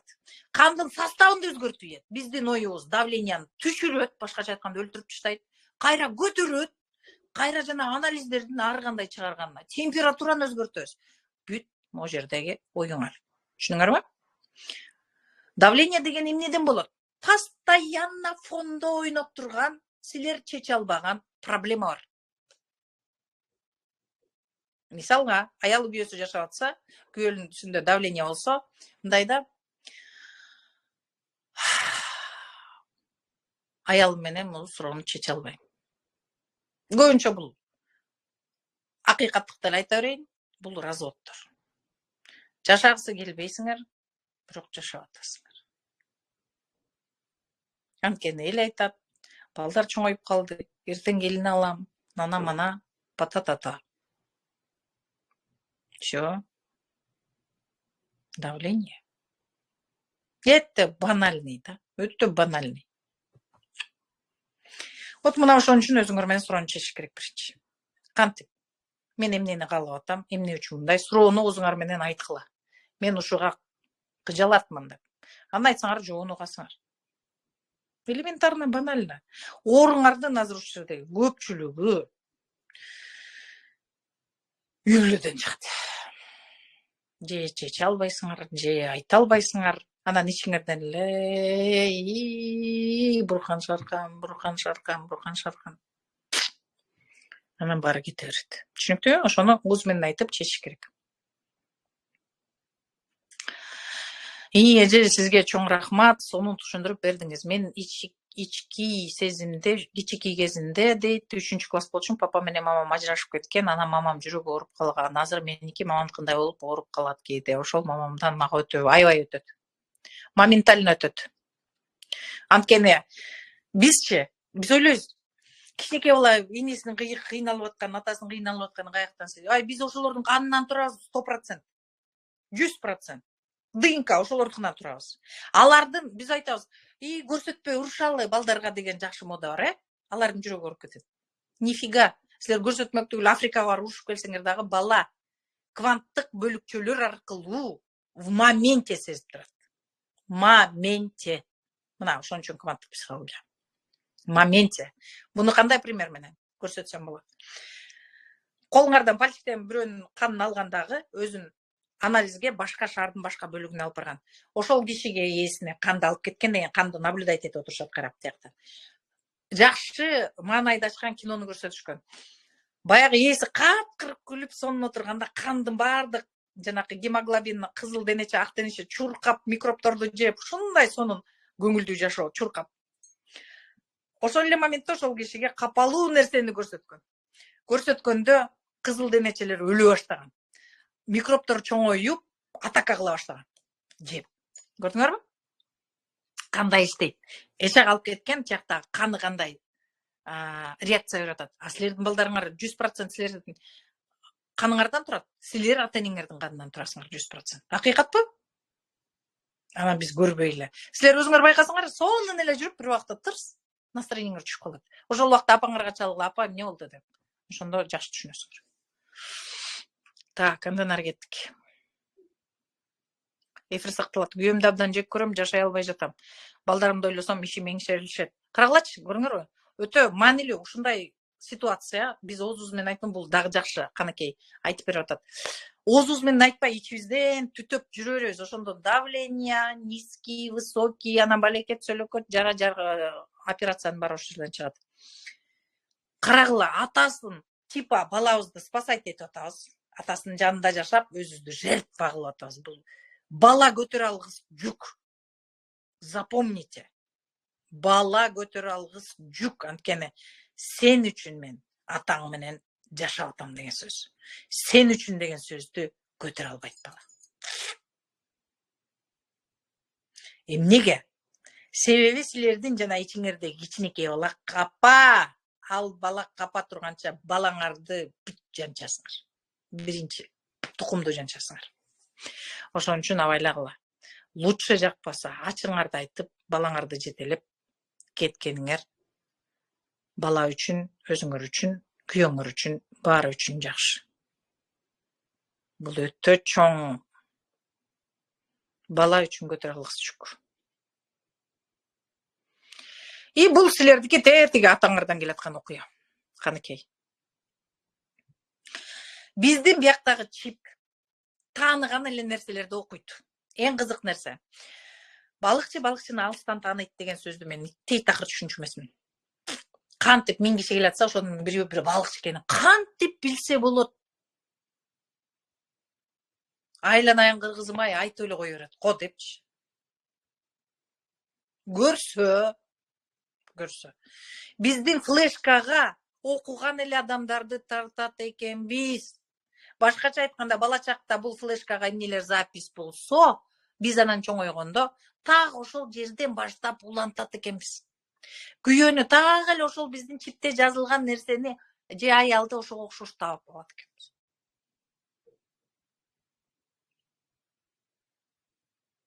И скорее всего, азыркайым апасынын сезимдерин көтөрүп жүрөт дагы азыр күйөөсү менен, атасы менен, апасы үчүн атасы менен согушуп атат да. Көрдүңөрбү кандай проекциялар кетет? Көрдүңөрбү? Түшүнө алдыңарбы? Так, эми көбү кетип калды ар жака. Бул көрүнгөндөрдү окуй берейин. Менин үй бүлөлүк тагдырым мамамдын тагдырына окшош болуп жатат. Тайнемдики дагы ошондой экен. Өгөй кайнене, кыйынчылыктар. Окуш керек. Матрицадан чыгыш керек. Анткени записьте ошол эле бар. Флешкада. Флешканы мындай да, жана флешкага жаздырып атпайсызбы? Жаздырып туруп тиги флешканы сайганда, ошого жаздырган эле нерсе чыгат. Жаздырбаган нерсе чыга албайт. Башка нерсени сайсаңар ал не читает дейт. Силер оюңар башкада болуп атат. Запистегине гана, записти оңдош керек. Запись менен иштеш керек. Флешкадагы.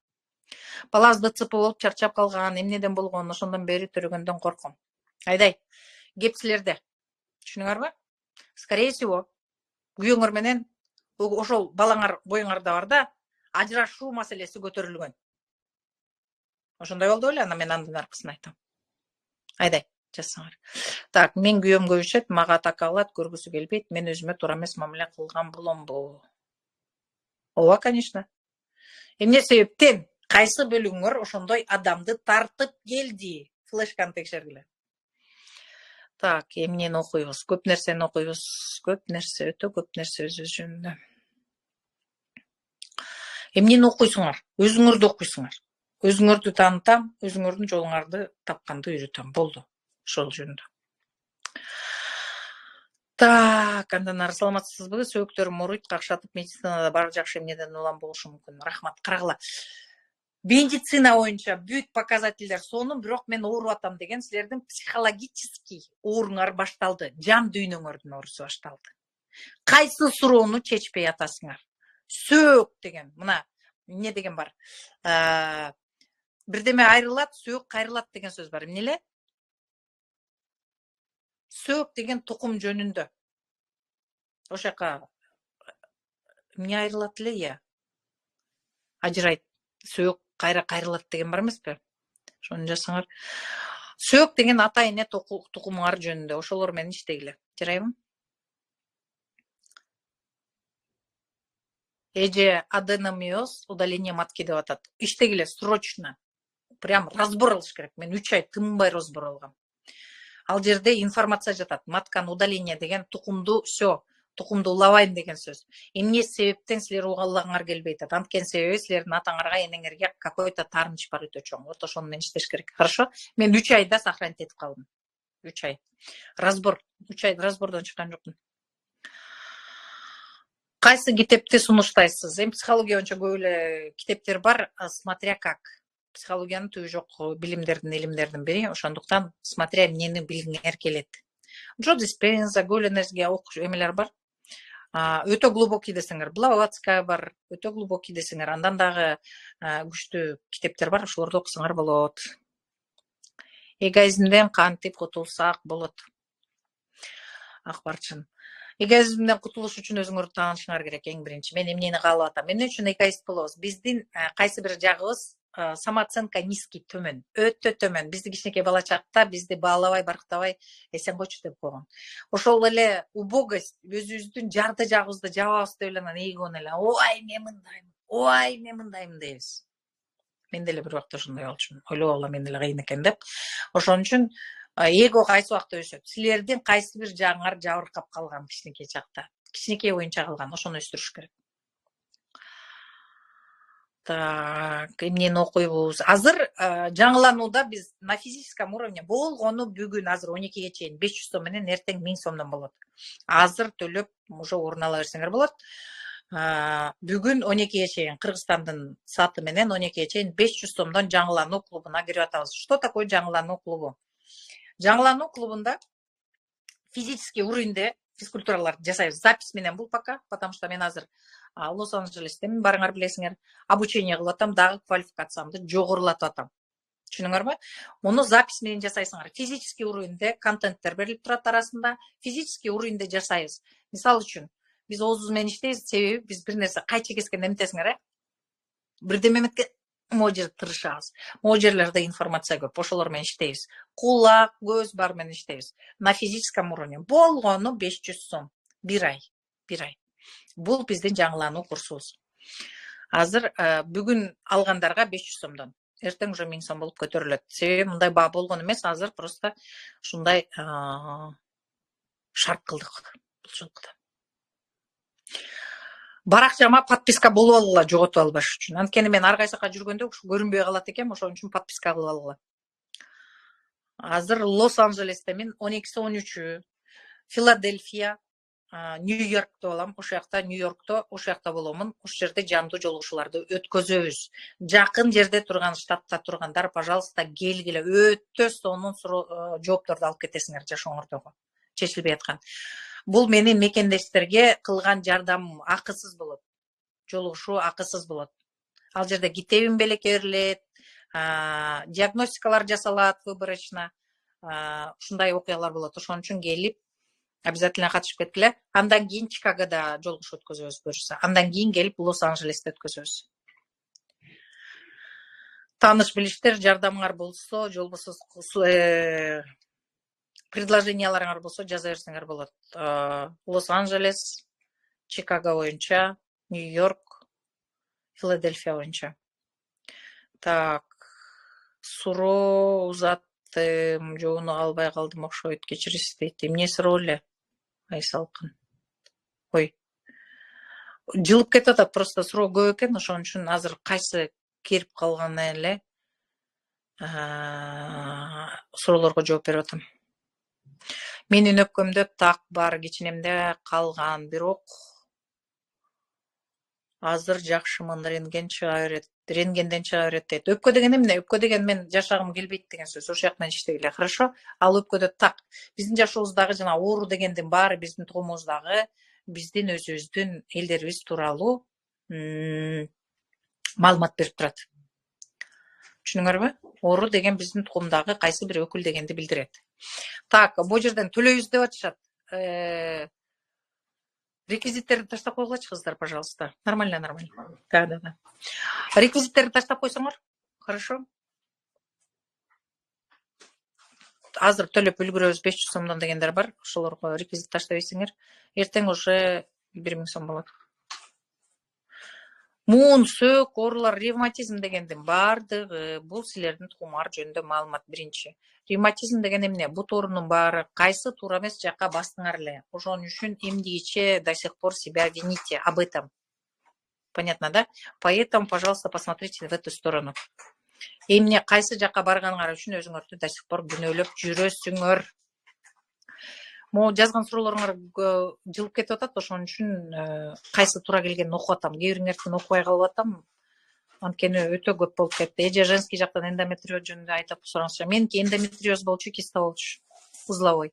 Экөө бир жерге келип калып, ошон үчүн удаление деген.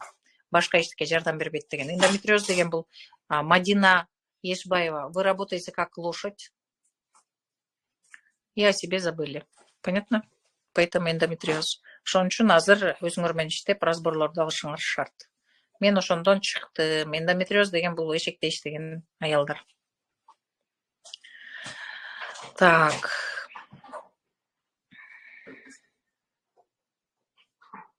Бөйрөктөн таш алдырганы барганы жатам дейт, эже дейт. Эми алдырып келиңиз, бирок психологический характерде иштеш керек, обязательно иштеш керек. Почему? Потому что силер аны алдырган менен анын фантому постоянно денеңерде болот. Уктуңар беле, жана колу буту жок адамдар айткандарын. Кадимки колумдун ооруганын сезем деген. То есть ал эч жака кетпейт, эфир жагы калат. Чолпон эже, менде мындай ситуация болуп жатат, сыртка чыккан кезде эле эстеп кыжалат боло берем. Кимдин эмне дейт, ооруса, менин да ошол жерим ооруп баштайт. Нарбаева, наверное, сезимдериңер жакшы иштейт, ошону менен иштеш керек. Жакшы жакка өзгөртүш керек аны. Сезимдер жакшы туура пайдаланганды, жагымдуу пайдаланганды үйрөнүп алыш керек. Так, менде да грыжа бар. Тукумдун жүгүн көтөрүп жүрөсүңөр. Грыжа деген эмне? Жүк көтөрө албай калганда грыжа чыгып кетет. Вот ошондон. Элементарно и физически, и эмоционально. Так, Айнагүл, күйөөм грыжа пупайына болуп жатат эмнеден. Күйөөңөр сурасынчы, макулбу? Күйөөңөрдүн да жүгүн көтөрө албайсыңар, ай. Не то, что күйөөңөрдүн, балаңардын жүгүн көтөрө албайсыңар. Не дано это. Не дано просто. Понимаете? У каждого своя есть ноша. Вы хотите за всех поднять, не сможете, вот и грыжи потом.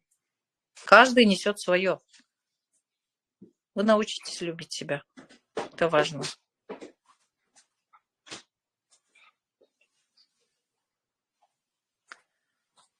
Төртүнчү, бешинчи омуртка, төртүнчү, бешинчи ата эне тегиңерден. Ата тектин жүгүн кантип көтөрөт? Мисал келтирсеңиз. Мен силерге суроо бербедим беле, Газель? Биз бирөөнү же бир нерсени ойлоп жатканда туш көрсөк, бул кандай болуп калат? Биз бирөөнү же бир нерсени туш көрсөк. Норма, бул просто эле связь на другом уровне. Саламатсызбы, менин үстүңкү тишим көп ооруйт. Үстүңкү тишиңердин каягы, мисалы үчүн тиштер үстүңкү биздин оң жак тиштин оң жагы бул атанын чоң атаңар да, чоң ата жап. Ата, чоң ата деген эркектер. Биягы чоң энелериңер. Астыңкы тишиңер жарымынан баштап дагы оң жак бул тай атаңар, биягы тай энеңер. Вот ошону тишиңерди санап, кимде проблема болгонун таап чыксаңар болот. Гайморит дегенчи жаныңарда жагымсыз киши бар дегенди билдирет. Мен гайморит көп жыл болгом, көп дарылаткам, тештиргем, дары да куйдургам, бирок андан кийин мен психология менен заниматься эткенден кийин гана кетти. Постоянно нервиңерге ойноп турган киши бар. Вот ошондон ажырарыңар менен анан кетесиңер.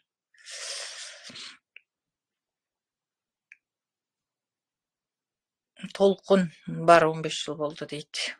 Ну вот ошо жакта кеп толкун. Ошол жакта чечилбеген суроолоруңар бар. Кыздар боякта номерлерди кетирип атышат.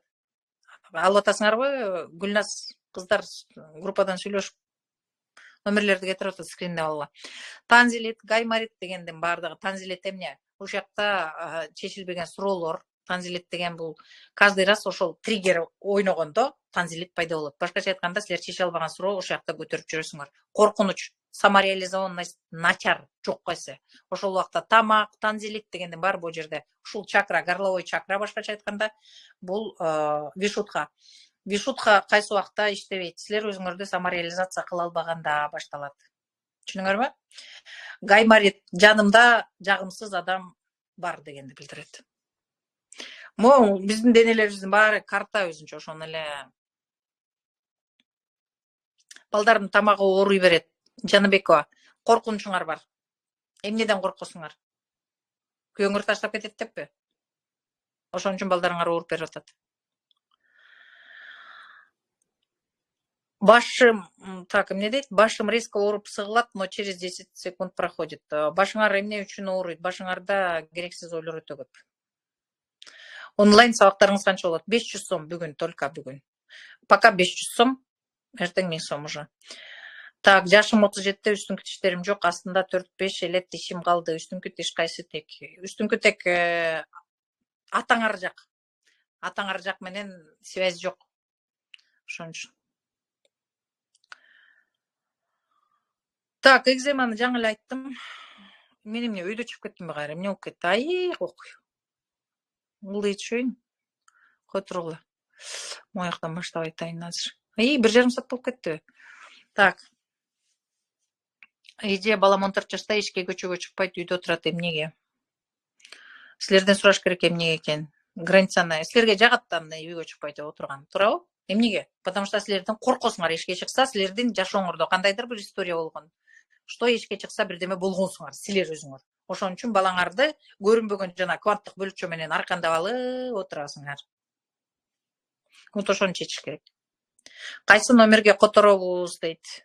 Кыздар, реквизитти таштадыңарбы? Таштап койгулачы, реквизит сурап атышат.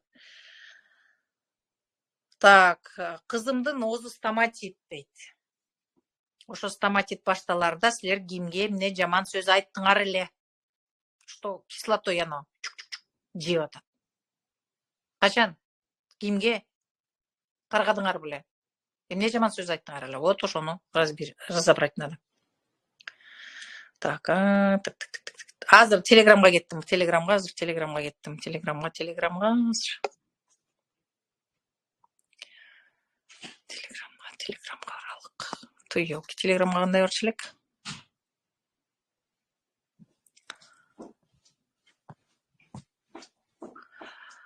Телеграмга баралык. Так, телеграмды карай коеюн азыр. Так, мангеш жакшы, сонун эле көрүнүп атат. Менин оң бутумдун тизеси ооруп, кээде как будто баспай кала тургандай сезилип кетет. Көп деле оорубайт, бирок быйыл өтө сездирип жатат. Багдагүл карагыла. Оң буттун тизеси деген 7-е колено деп орустар таптак айткан. 7-е колено. 7 ата тегиңерге ата жак оң буттун тизеси. Ата менен связь жок, ата жакыңар менен. Ошол жака көңүл бургула. Так, чолпон эже айланаларым силерге тиешелүү дегенди түшүнбөй койдум. Чолпон эже айланадагылардын баары силерге тиешелүү. Силердин тегереңерде болуп аткан окуянын баары силерге маалымат айтып турат. Так, экинчи баламда сөөлдөр дейт. Сөөл деген башка мысльдар, кишилер, кимдер отурат? Так, шакирттериңиз барбы, намаз окуйсузбу дейт. Мурда окучумун, азыр окубай элемин. Себеби күнөө деген нерседен чарчап кетип, анан өзүмө уруксаат бергенмин. Но Кудайдын барына ишенем.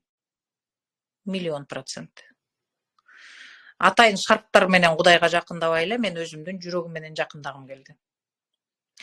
Шарт сана, кандайдыр бир ишеним, ынанымдар бул өзүңөр кандай туура көрсөңөр, ошол аркылуу жакындасаңар болот Кудайга. Кудайга атайын сөзсүз кандайдыр бир нерселерди аткарып эмес, жөн эле жүрөгүңөр менен жакын болгула.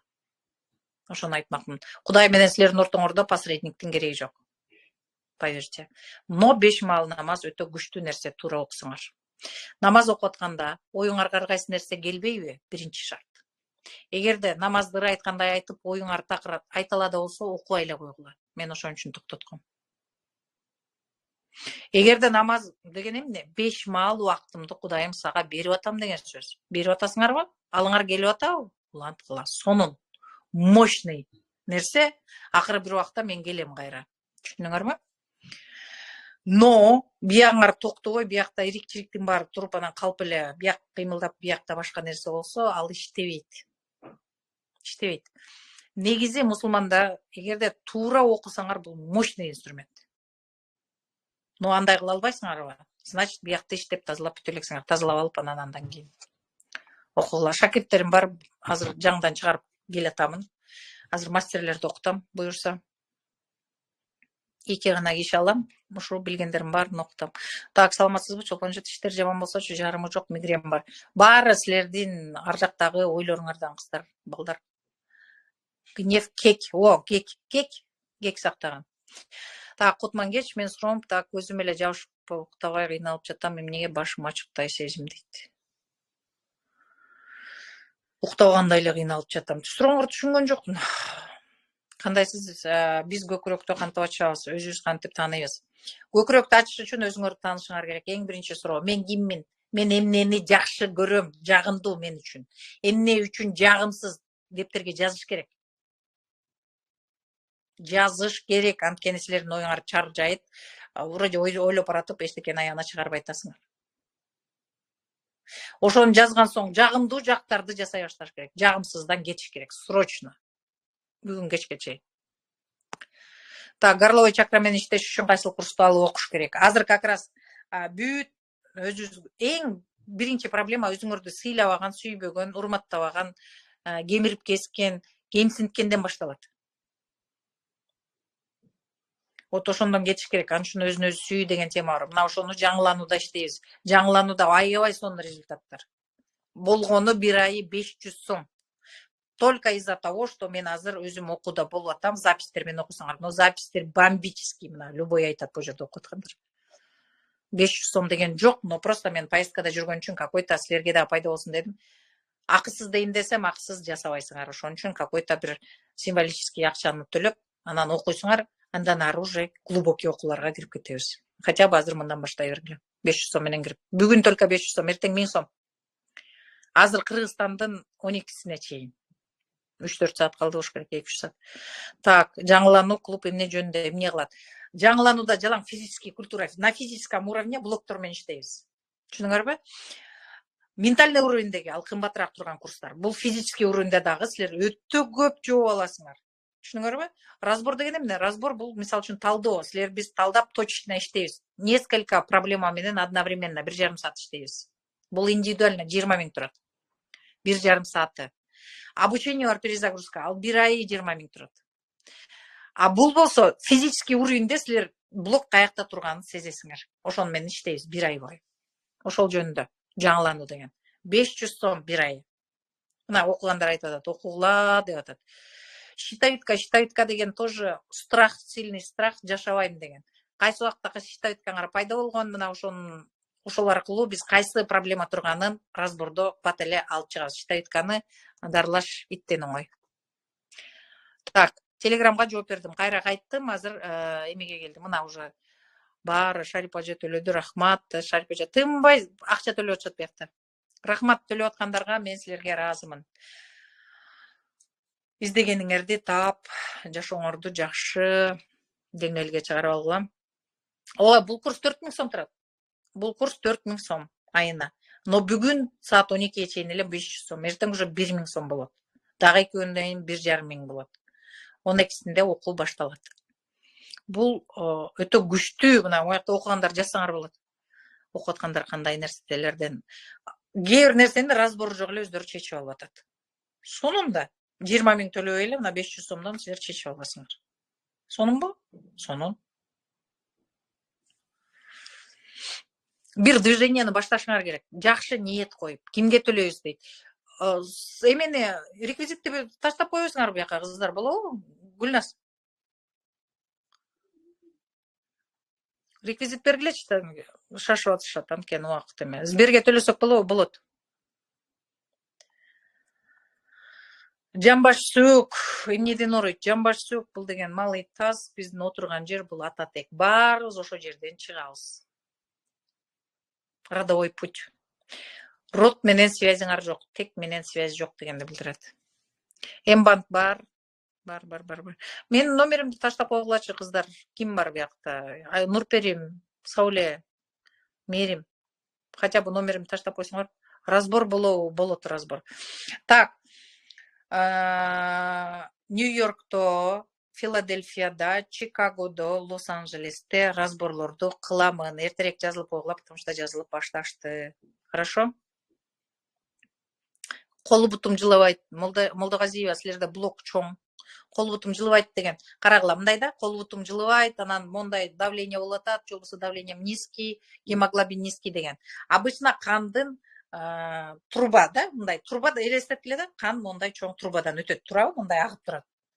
Силер качан кандайдыр бир жашооңордо жанагындай окуялар болгондо, эмоциональный, силердин жүрөгүңөрдү ооруткан эмоциональный окуя болгондо бул труба ичкерет, уплотняется, ошо муну зажим дейт башкача айтканда. Мондай чоң кан тамыр ичкерип отуруп, анан мындай эле кичине эле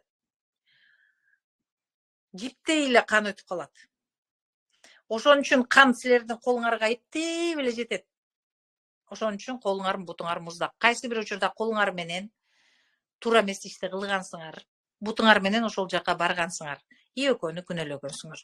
Ошол учурда экөө иштебей силердин азыр күнөөңөрдү көтөрүп турат. Вот ошону менен иштеш керек. Бирөөгө болгон гневди кантип жок кылабыз? Эми мен азыр жарым саатта мунун баарын айтып бере албайм. Атайын бунун үчүн кандай десем, методикалар ойлонуп табылган, батыраак өзүңөрдөн керексиз нерселерди чыгарып салып, анан жашаш үчүн да. Вообще бизде жана айтылган сөз бар, тарыныч, жанагындай керексиз нерселер 40 градус ысык чөлдө бет арчыны жууп жая койгондой убакытта чыгарып иш керек денеден деген.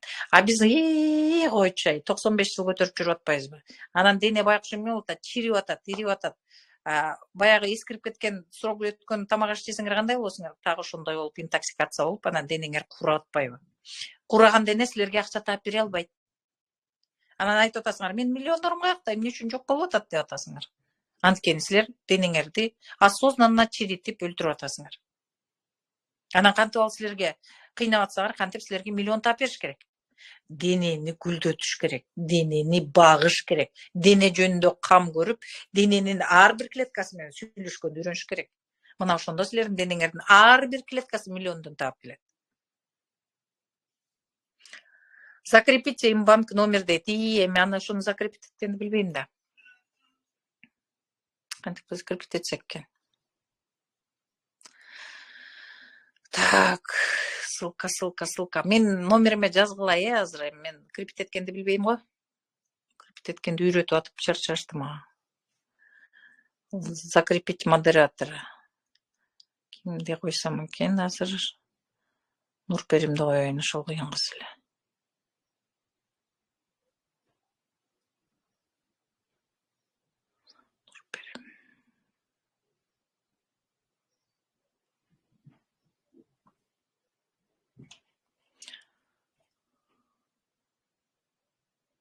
Нурперимдин да аты окмуш экен, модератор кыла албай атам, кимди койсом азыр.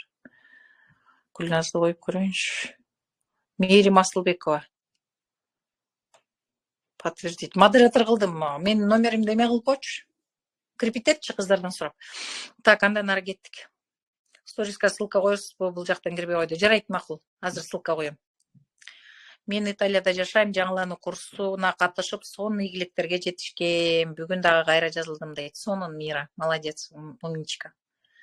Обязательно өзүңөр менен Мерим Асылбекова силерди эме кылып койдум. Мерим ссылка эмени Гүлназдан же кыздардан сурай коюп номеримди бекитип койчу үстүнө.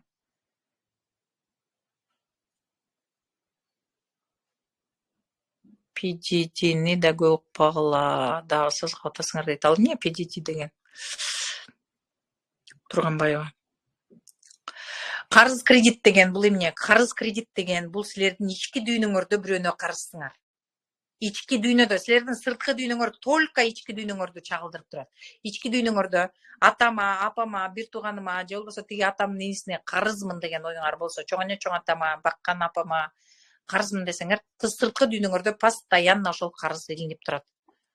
Рубльга которсок 500 рубль болот дейт. Ооба, рубль менен которо бергиле. 500 рубль эле. Улан, рахмат эже, алтындай убактыңызды бизге бөлүп отурганыңызга жазылдым дейт. Рахмат Улан. Башым көп ооруйт. Мээңерде керексиз ойлор көп. Итке да, кушка да баарына ойлоносуңар, ошон үчүн. Мен сизди сагындым дейт Айзада. Ой, мен да сагындым. Кел Лос-Анджелеске чогуу эс алабыз. Так, эже судороги болом эмнеден. Судороги деген бул маленькая смерть. Судорога деген. Кайсы убакта башталган, ошондон башташ керек. Ким кыял дейсиңерби? Судороги. Жакыпбекова. Судороги кайсы убакта болгон? Вы за кого-то умирали в детстве. Скорее всего, за маму. Вот оттуда. Надо там разобраться. Разбор здесь нужен. Ошол боюнча кандайсыз? Псориаз менен ооруйм. Жайында кетет, күзүндө башталат. Курбанбек Дас, карагыла. Псориаз деген тоже границаңар бузулган. Именно күзүндө какой-то ситуация, так, күзүндө башталат. Күзүндө какой-то ситуация болгон. Кайсы бир убакта ошонун алдында. Ошол жакты карагыла. Эмне болду эле? Вот с этим надо проработать. Эгер бизге карыз болсочу, тоже силерге карыз болсо, силерде дагы кандайдыр бир нерсе бар. Бирөөнү мындайда власть деген окуя бар биздин жашообузда. Власть, бийлик деген окуя бар. Бийлик деген эмне? Бийликти алыш үчүн биз баарына даярбыз. Ошол учурда бирөөнү карыз кылабыз. Ошого караш керек. Эмне үчүн? Бийликти ошол карыз жолу менен алгыбыз келип атат. Ошого көңүл бургула. Абьюзер күйөө оңолобу же мен эмнени түшүнбөй турам. Смотрите, абьюзер күйөө силерге уже сабагын берип бүттү. Андан кийинки чечим силерде. Адам эч качан силер өзгөрөсүңөрбү? Силер эгер өзгөрсөңөр, ал өзгөрүшү мүмкүн. Силер өзгөрбөсөңөр, жок, өзгөрбөйт. Жашоодо ар бир адам бири-бирибизге сабак бергени келебиз. Сабак бүткөн соң, возможно, ажырашып кетесиңер. Это норма. Ойлогула, биз аял күйөөсү болуп эле жашаш үчүн келгенбиз. Жок, сабагыбыз бүткөндөн кийин ажырап кете беребиз. Там нету ничего такого. Жок, андан ары уланта алсак, андан ары улантып кетебиз. Бул обоюдно эки жактан тең сүйлөшүүлөр. Мен муну каалап атам, сен эмнени каалап атасың? Мен муну жасап бере алам, муну жасап бере албайм. Анда сенин ценностьтарың меникине туура келбейт, мен андан ары кеттим издеп. Же болбосо менин ценностьтим сага туура келбейт, значит ал дагы не совпадает. Түшүнүңөрбү? Пока экөөңөрдүн ценностьиңар совпадение болмоюнча жашооңор болбойт. Ошон үчүн жанакы брачный контракт деген өтө жакшы нерсе экен. Анткени себеби мен сага муну жасап бере алам, бере албайм деп милдетти алабыз. Биздики эмне, как бала үйлөнөбүз, анан бүт ордунун баары, балекеттин баары, акчанын жогу, проблеманын баары ошондон башталат. Биздики непонятная ситуация.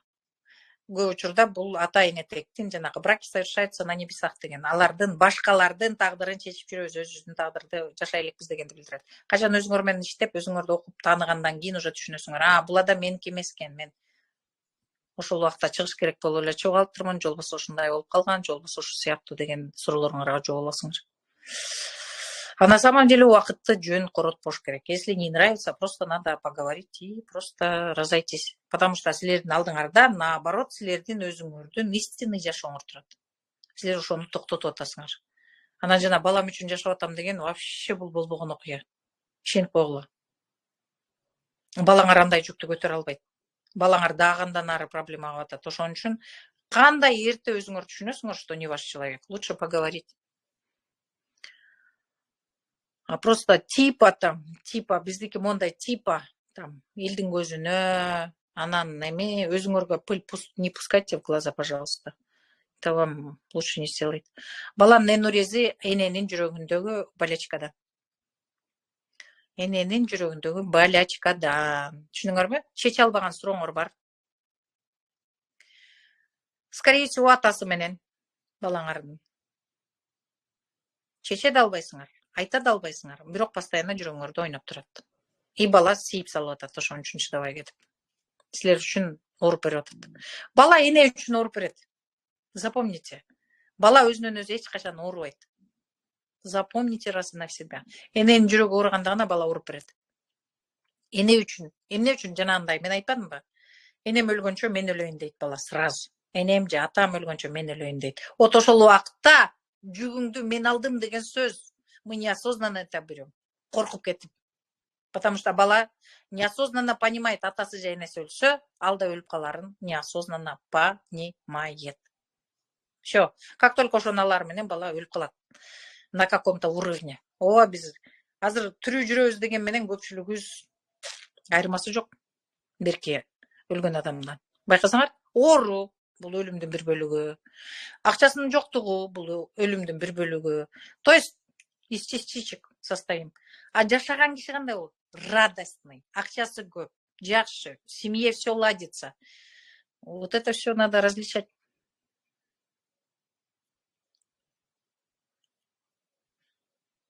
Так, кичинемде чоң ата, чоң апам, ушу эрке кызың жаман эле кыз.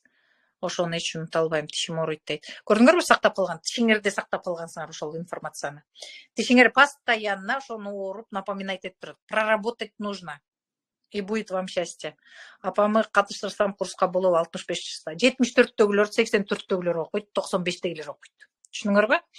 Только апаңарды жөн эле акча төлөп туруп анан кир деп киргизбейсиңер. Ата энеңердин статусу жогору. Сурайсыңар, окуйсузбу? Ушундай белек кылат элем деп. Түшүнүгү болсо анан киргизесиңер. Жөн эле түртүп киргизбеген ал это туура эмес. Насилие это. Түшүнүңөрбү? Абьюз, бул дагы абьюз.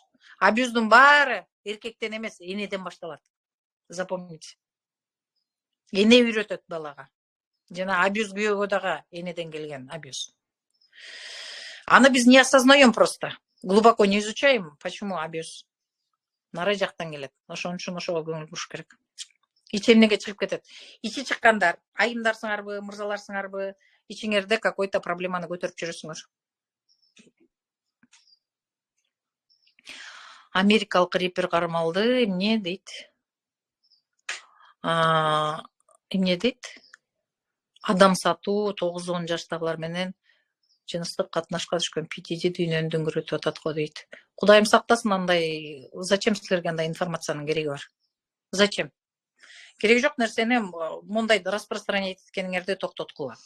Ар ким өзүнүн тагдырын көтөрүп баратат. Силер азыр ошо PTDнин тагдырын көтөрүп алдыңар өзүңөр. Байкабайчы. Вам это нужно? У меня вопрос. И еще распространяйте. А за это вы ведь будете потом отвечать. Түшүндүм эми. Аллергия эмнеден? Аллергия бул триггер. Аллергия деген какой-то личный границаңар нарушен. Опять же, аллергия деген териге чыгат, туурабы? Обычно көзүңөр слезятся, чимкириңер куйлат, это все информация турат. Информация турат. Түшүнүңөрбү? Ошол информация менен иштегиле. Иштериңер менен аллергия как рукой снимет. Бир эле разбордо аллергияңар кетет. Кызым биз каалаган бала менен сүйлөшөт, бизди укпай жатат дейт. Силер өзүңөр менен иштегиле, Үмүт. Запор эмнеден? Запор таарынычтан. Ата-энеңерди ушунчалык кечире албай турасыңар, что даже какать не хотите. Энди чичпай дагы коем деп атасыңар да. Мен ушунчалык таарынгам. Ошон үчүн. Так. Элдер бирөөгө карыз болсо, мен бирөөгө берген акчаларымды ала албай калдым. Бул эмнеден? Каякка болбоюн жанымдагы адамдарды бага береше кылып жүрө берем. Анткени силер удобныйсыңар. YouTube KGZ. Анткени силер удобныйсыңар. Бала чактан удобный болуп үйрөнгөнсүңөр, ата энеңер үйрөткөн да, удобный бол деп. Ошон үчүн силер акчаңарды өзүңөрдө жок болсо дагы бересиңер. Эмнеге? Потому что удобный болбосом ата энем мени таштап кетет деген түшүнүк бар. А силер дагы эле айланаңардагы кишилерден ата энеңердин жүзүн эле издеп жүрөсүңөр. Ошон үчүн. Так,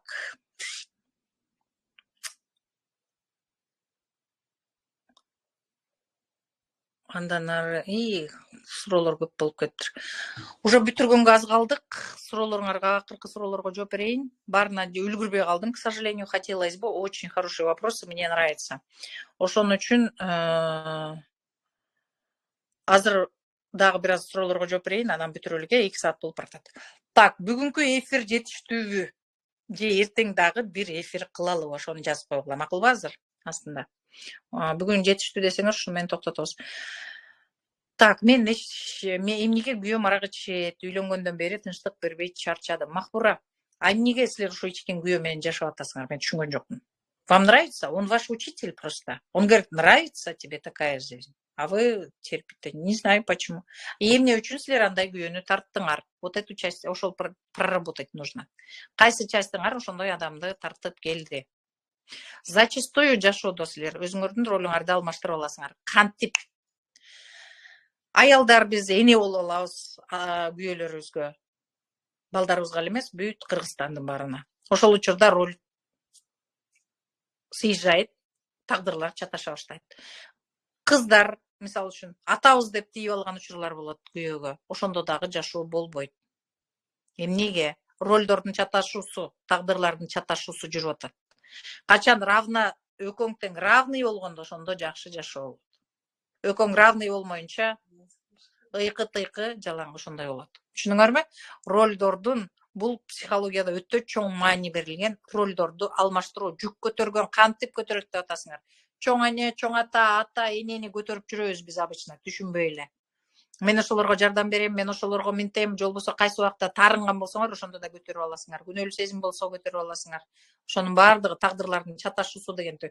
Жүк көтөрөт деген сөз мындай, как метафора. Түшүнүңөрбү? Метафора. Ошону түшүнүш керек. Ошонун баарын түшүндүрүш үчүн сабагы түшүнгөр керек деп атпайм. Мен азыр көп нерсени айттым. Азыр түшүнгөндөр түшүнүп атат, түшүнбөгөндөр көп нерсени түшүнбөй калып атат. Так, андан ары кеттик. Эртең дагы эфир кылыңызчы, эртең дагы сураныч дейт. Эртең дагы дейт.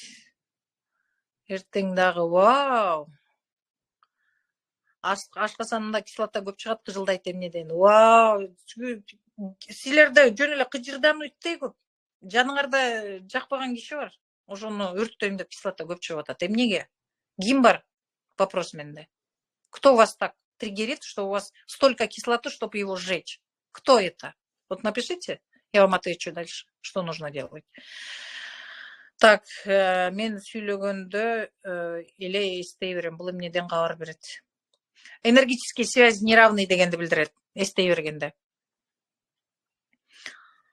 Энергетический жанагындай бири-бириңерден энергияны соккондо ушундай болот. Эже мен эми кирдим, сиздин сабагыңыз болоорун азыр билдим. Эми төлөп кире калгыла 500 сом болгон. 500 сом бир жакшы кофе болсо керек, болсо же анда бир кофе да эмеспи. Эртең дагы күтөбүз, эртең дагы эфир болсунчу. Чолпон жешиңизге ийгилик. Сонун эфир болду. Эфир кылыңыз, сабагыңыз өтө кызыктуу. Рахмат чоң. Сабак жактыбы? Пайдалуу нерсе алдыңарбы? Мага ошону жазып койгулачы, мен түшүнөйүн, чтобы эртең чыгыш үчүн. Может, силердин просто 2 саат убактыңарды алып койдум жөн эле. Может, 2 саатта силер $200 таап коймоксуңар. Так, эртең дагы эфир өтүңүзчү, эртең дагы. Так, денеге чыккан аллергия менде сууктан чыгып атат. Сууктан чыгып атат деген жок, Бактыгүл. Надо проработать там, что какая-то информация стоит, вот это надо. Суук болоордун алдында жашооңдо эмне болду эле, вот это надо. Эртең эфир кылыңызчы, сабактарын өтө сонун пайдалуу, күндө болсо күндө кызыктуу, эртеңкиси болсо дагы жакшы дейт. Так, эртең дагы аллергия чөптөн дейт. Чөптөн болбойт, обычно биз жумуш жасагыбыз келгенде аллергияны ойлоп табабыз. Эмне себептен? Вот надо с этим проработать, понятно? Биз обычно чаңдан, гүлдөн дегендин баары ошол убакта жумуш башталат. Анан кичинекей бала эмне кылат? Жасагысы келбейт, элементарно просто. Эмне, отоңуңар келбейт. Анан что-то какую-то защиту же надо придумать. Анан ошо аллергия менен, ошон үчүн көп кишиде анан тарс айтасы жооп туруп пайдалуу болуп жатат дейт. Эми анан эми аны чөйө бергенде смысл. Мен ушу айткандан дагы түшүнгөндөр дагы түшүнүп калсаңар аябай соң. Так. Ооба, сабак түшүнүктүү, ыраазымын. Ыраазымын, сабак эң сонун аябай жакты. Өтүңүзчү эртең аябай сонун, рахмат, пайдалуу. Эртең дагы реакцияларды бергиле. Анан мен түшүнөйүн. Көп кишиге жагып туруп, кээ бирөөнө жакпаптыр, анда өтпөй эле кое алдым деп. Так. Жанымда жакпаган коллега бар, ошого дагы жырдансам еще болом. Конечно, болосуңар. Конечно. Коллега деген 5 дней в неделю 8 сааттан турасыңар. Это натуральная изжога, вы что? Думаете... А эмне үчүн коллегаңардан аны көрүп атасыңар? Вопрос к вам. Так, кыргызымдын сиздей күчтүү жан дүйнөсү дарыгери чыкканы мен абдан сыймыктанам жана сизге чын жүрөгүмдөн ыраазымын дейт. Рахмат, бар болуңуз дейт. Сиздей артуучулар көбөйсүн дейт. Рахмат. Так, ссылка жөнөтүңүзчү. Хорошо, азыр мен ссылка жөнөтөйүн. Хорошо, сториске. Макул. Так, азыр уже силерде 2 эле саат убакыт калды, 3 саат убакыт калды 500 сомдон алганга. Андан ары уже 1000 сомдон болот. Жаңылануу клубуна набор кылып атабыз. Эртерээк орун алып үлгүрүңүздөр. Жаңыланууда эмне аласыңар? Жаңыланууда контент өтө аз болот, бирок пайдалуу контенттер болот. Бомбический өтө аз. Записьте иштейсиңер, потому что в любом случае записьте иштейбиз. Мен Кыргызстанда эртең мененки 6-да жасап атканда, Америкада башка убакыт болот экен. Россиянын ар бир шаарында бөлөк убакыттар. Ошон үчүн баары эле запись менен жасап келатат. Ара чолоосунда мен өзүм дагы кошулуп турамын. Түшүнүңөрбү? Өзүм дагы кошуп силер менен жасаймын, потому что 1 ай жасабай коюу мен үчүн тоже кыйын болуп атат. Түшүнүктүү, Мына ушундай окуялар анда эмесе. Жаңылануу боюнча дагы толук маалымат билгиңер келсе, азыр мен менеджерлердин номерин таштайм сториске, телеграмга дагы таштайбыз, бардык жерлерге бүт жака ссылкаларды таштайбыз. Ошол аркылуу дагы толук маалымат алсаңыздар болот. 1 ай болгону 500 гана сом. 500 сом азыр бир жакшы кофе, билбейм, бул Америкада 1000 сом турат окшойт. Бизде Россияда деле жакшы кофе 300-400 сом турат. Бир кофенин немесине 1 айлык окуп алып атасыңар. Физикалык деңгээлде, физика деген биздин денебиз көрүнүп кармап аткан нерсе, бул физика. Ментальный биздин көрбөгөн, бирок сезген дүйнө. Силер көп нерсени сезесиңер, акыйкатпы? Но пощупать невозможно. Элементарно просто биздин азыр интернет менен байланышып атканыбыз. Силер мага интернетти кармап келип көрсөткүлөчү. Вот мына ошол жөнүндө эфир, башкача айтканда. Түшүнүктүүбү? И жаңыланууда только вот дене менен иштейбиз. Плюс ага ментальный да моменттер кошулуп турат. Физический уровеньде блоктор менен иштейбиз. Мына жаңы эле азыр бирөө жазды, биякта толтура менде окугандар просто баары жазып үлгүргөн жок окшойт, же жазса да мен окубай калдым да. Силер может окуп аттыңар. Анткени жооп бергенче секирип кетип атат пат-паттан жылып. Только ошону менен толтура проблемаларын проработка кылып, акчасын көбөйтүп аткан, ден соолугун чыңдап аткан, мамилесин чыңдап аткан, миссиясын таап аткан, жашоодогу ордун таап аткан адамдар толтура, саякаттап аткандар мындан көп. Түшүнүңөрбү? Ошон үчүн болгону 500 сомго бүгүн кирип өлгүргүлө. Бирок эртең 1000 сом болот. Түшүнүктүү? Барыңарды жакшы көрөм, анда эмесе 2 саат ушундай 2 мүнөттө өтүп кетиптир. Мен барыңарга ыраазымын. Филадельфия, Нью-Йорк, Лос-Анджелес, Чикаго боюнча эгерде сунуштарыңар болсо, мага личкама жазып коюңуздар. Хорошо? Ар бириңиздердин жардамыңыздар мен үчүн азыр абдан керек.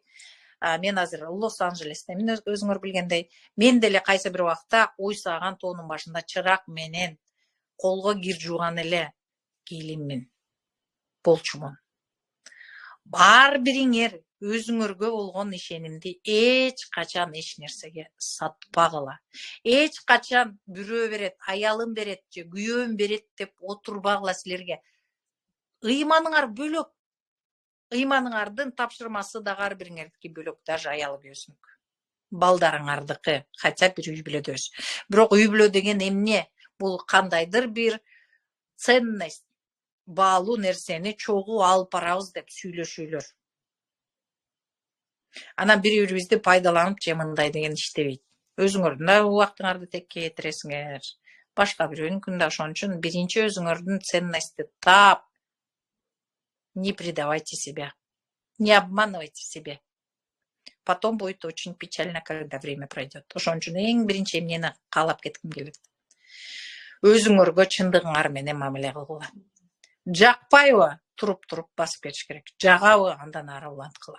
Жакпаган жерде акча да болбойт, мамиле да болбойт, өнүгүү да болбойт, өсүү да болбойт. Ошон үчүн өзүңөрдү сатпагыла. Анда эмесе эртең ушул убакта кайра жолугушканга чейин сак саламатта болгула. Азыр мен ссылкаларды жөнөтөм, төлөмдөрүңөрдү жүргүзүп, ордуңарды алып калыңыздар. Баарыңарды жакшы көрөм. Мага мени бүгүн угуп, мага реакцияңарды калтырып, ыраазычылык билдиргендердин баардыгыңарга ыраазымын. Чын жүрөгүмөн ыраазычылык билдирем. Анда эмесе сак саламатта эртеңки жолугушууга чейин аман эсен жайдар болуңуздар.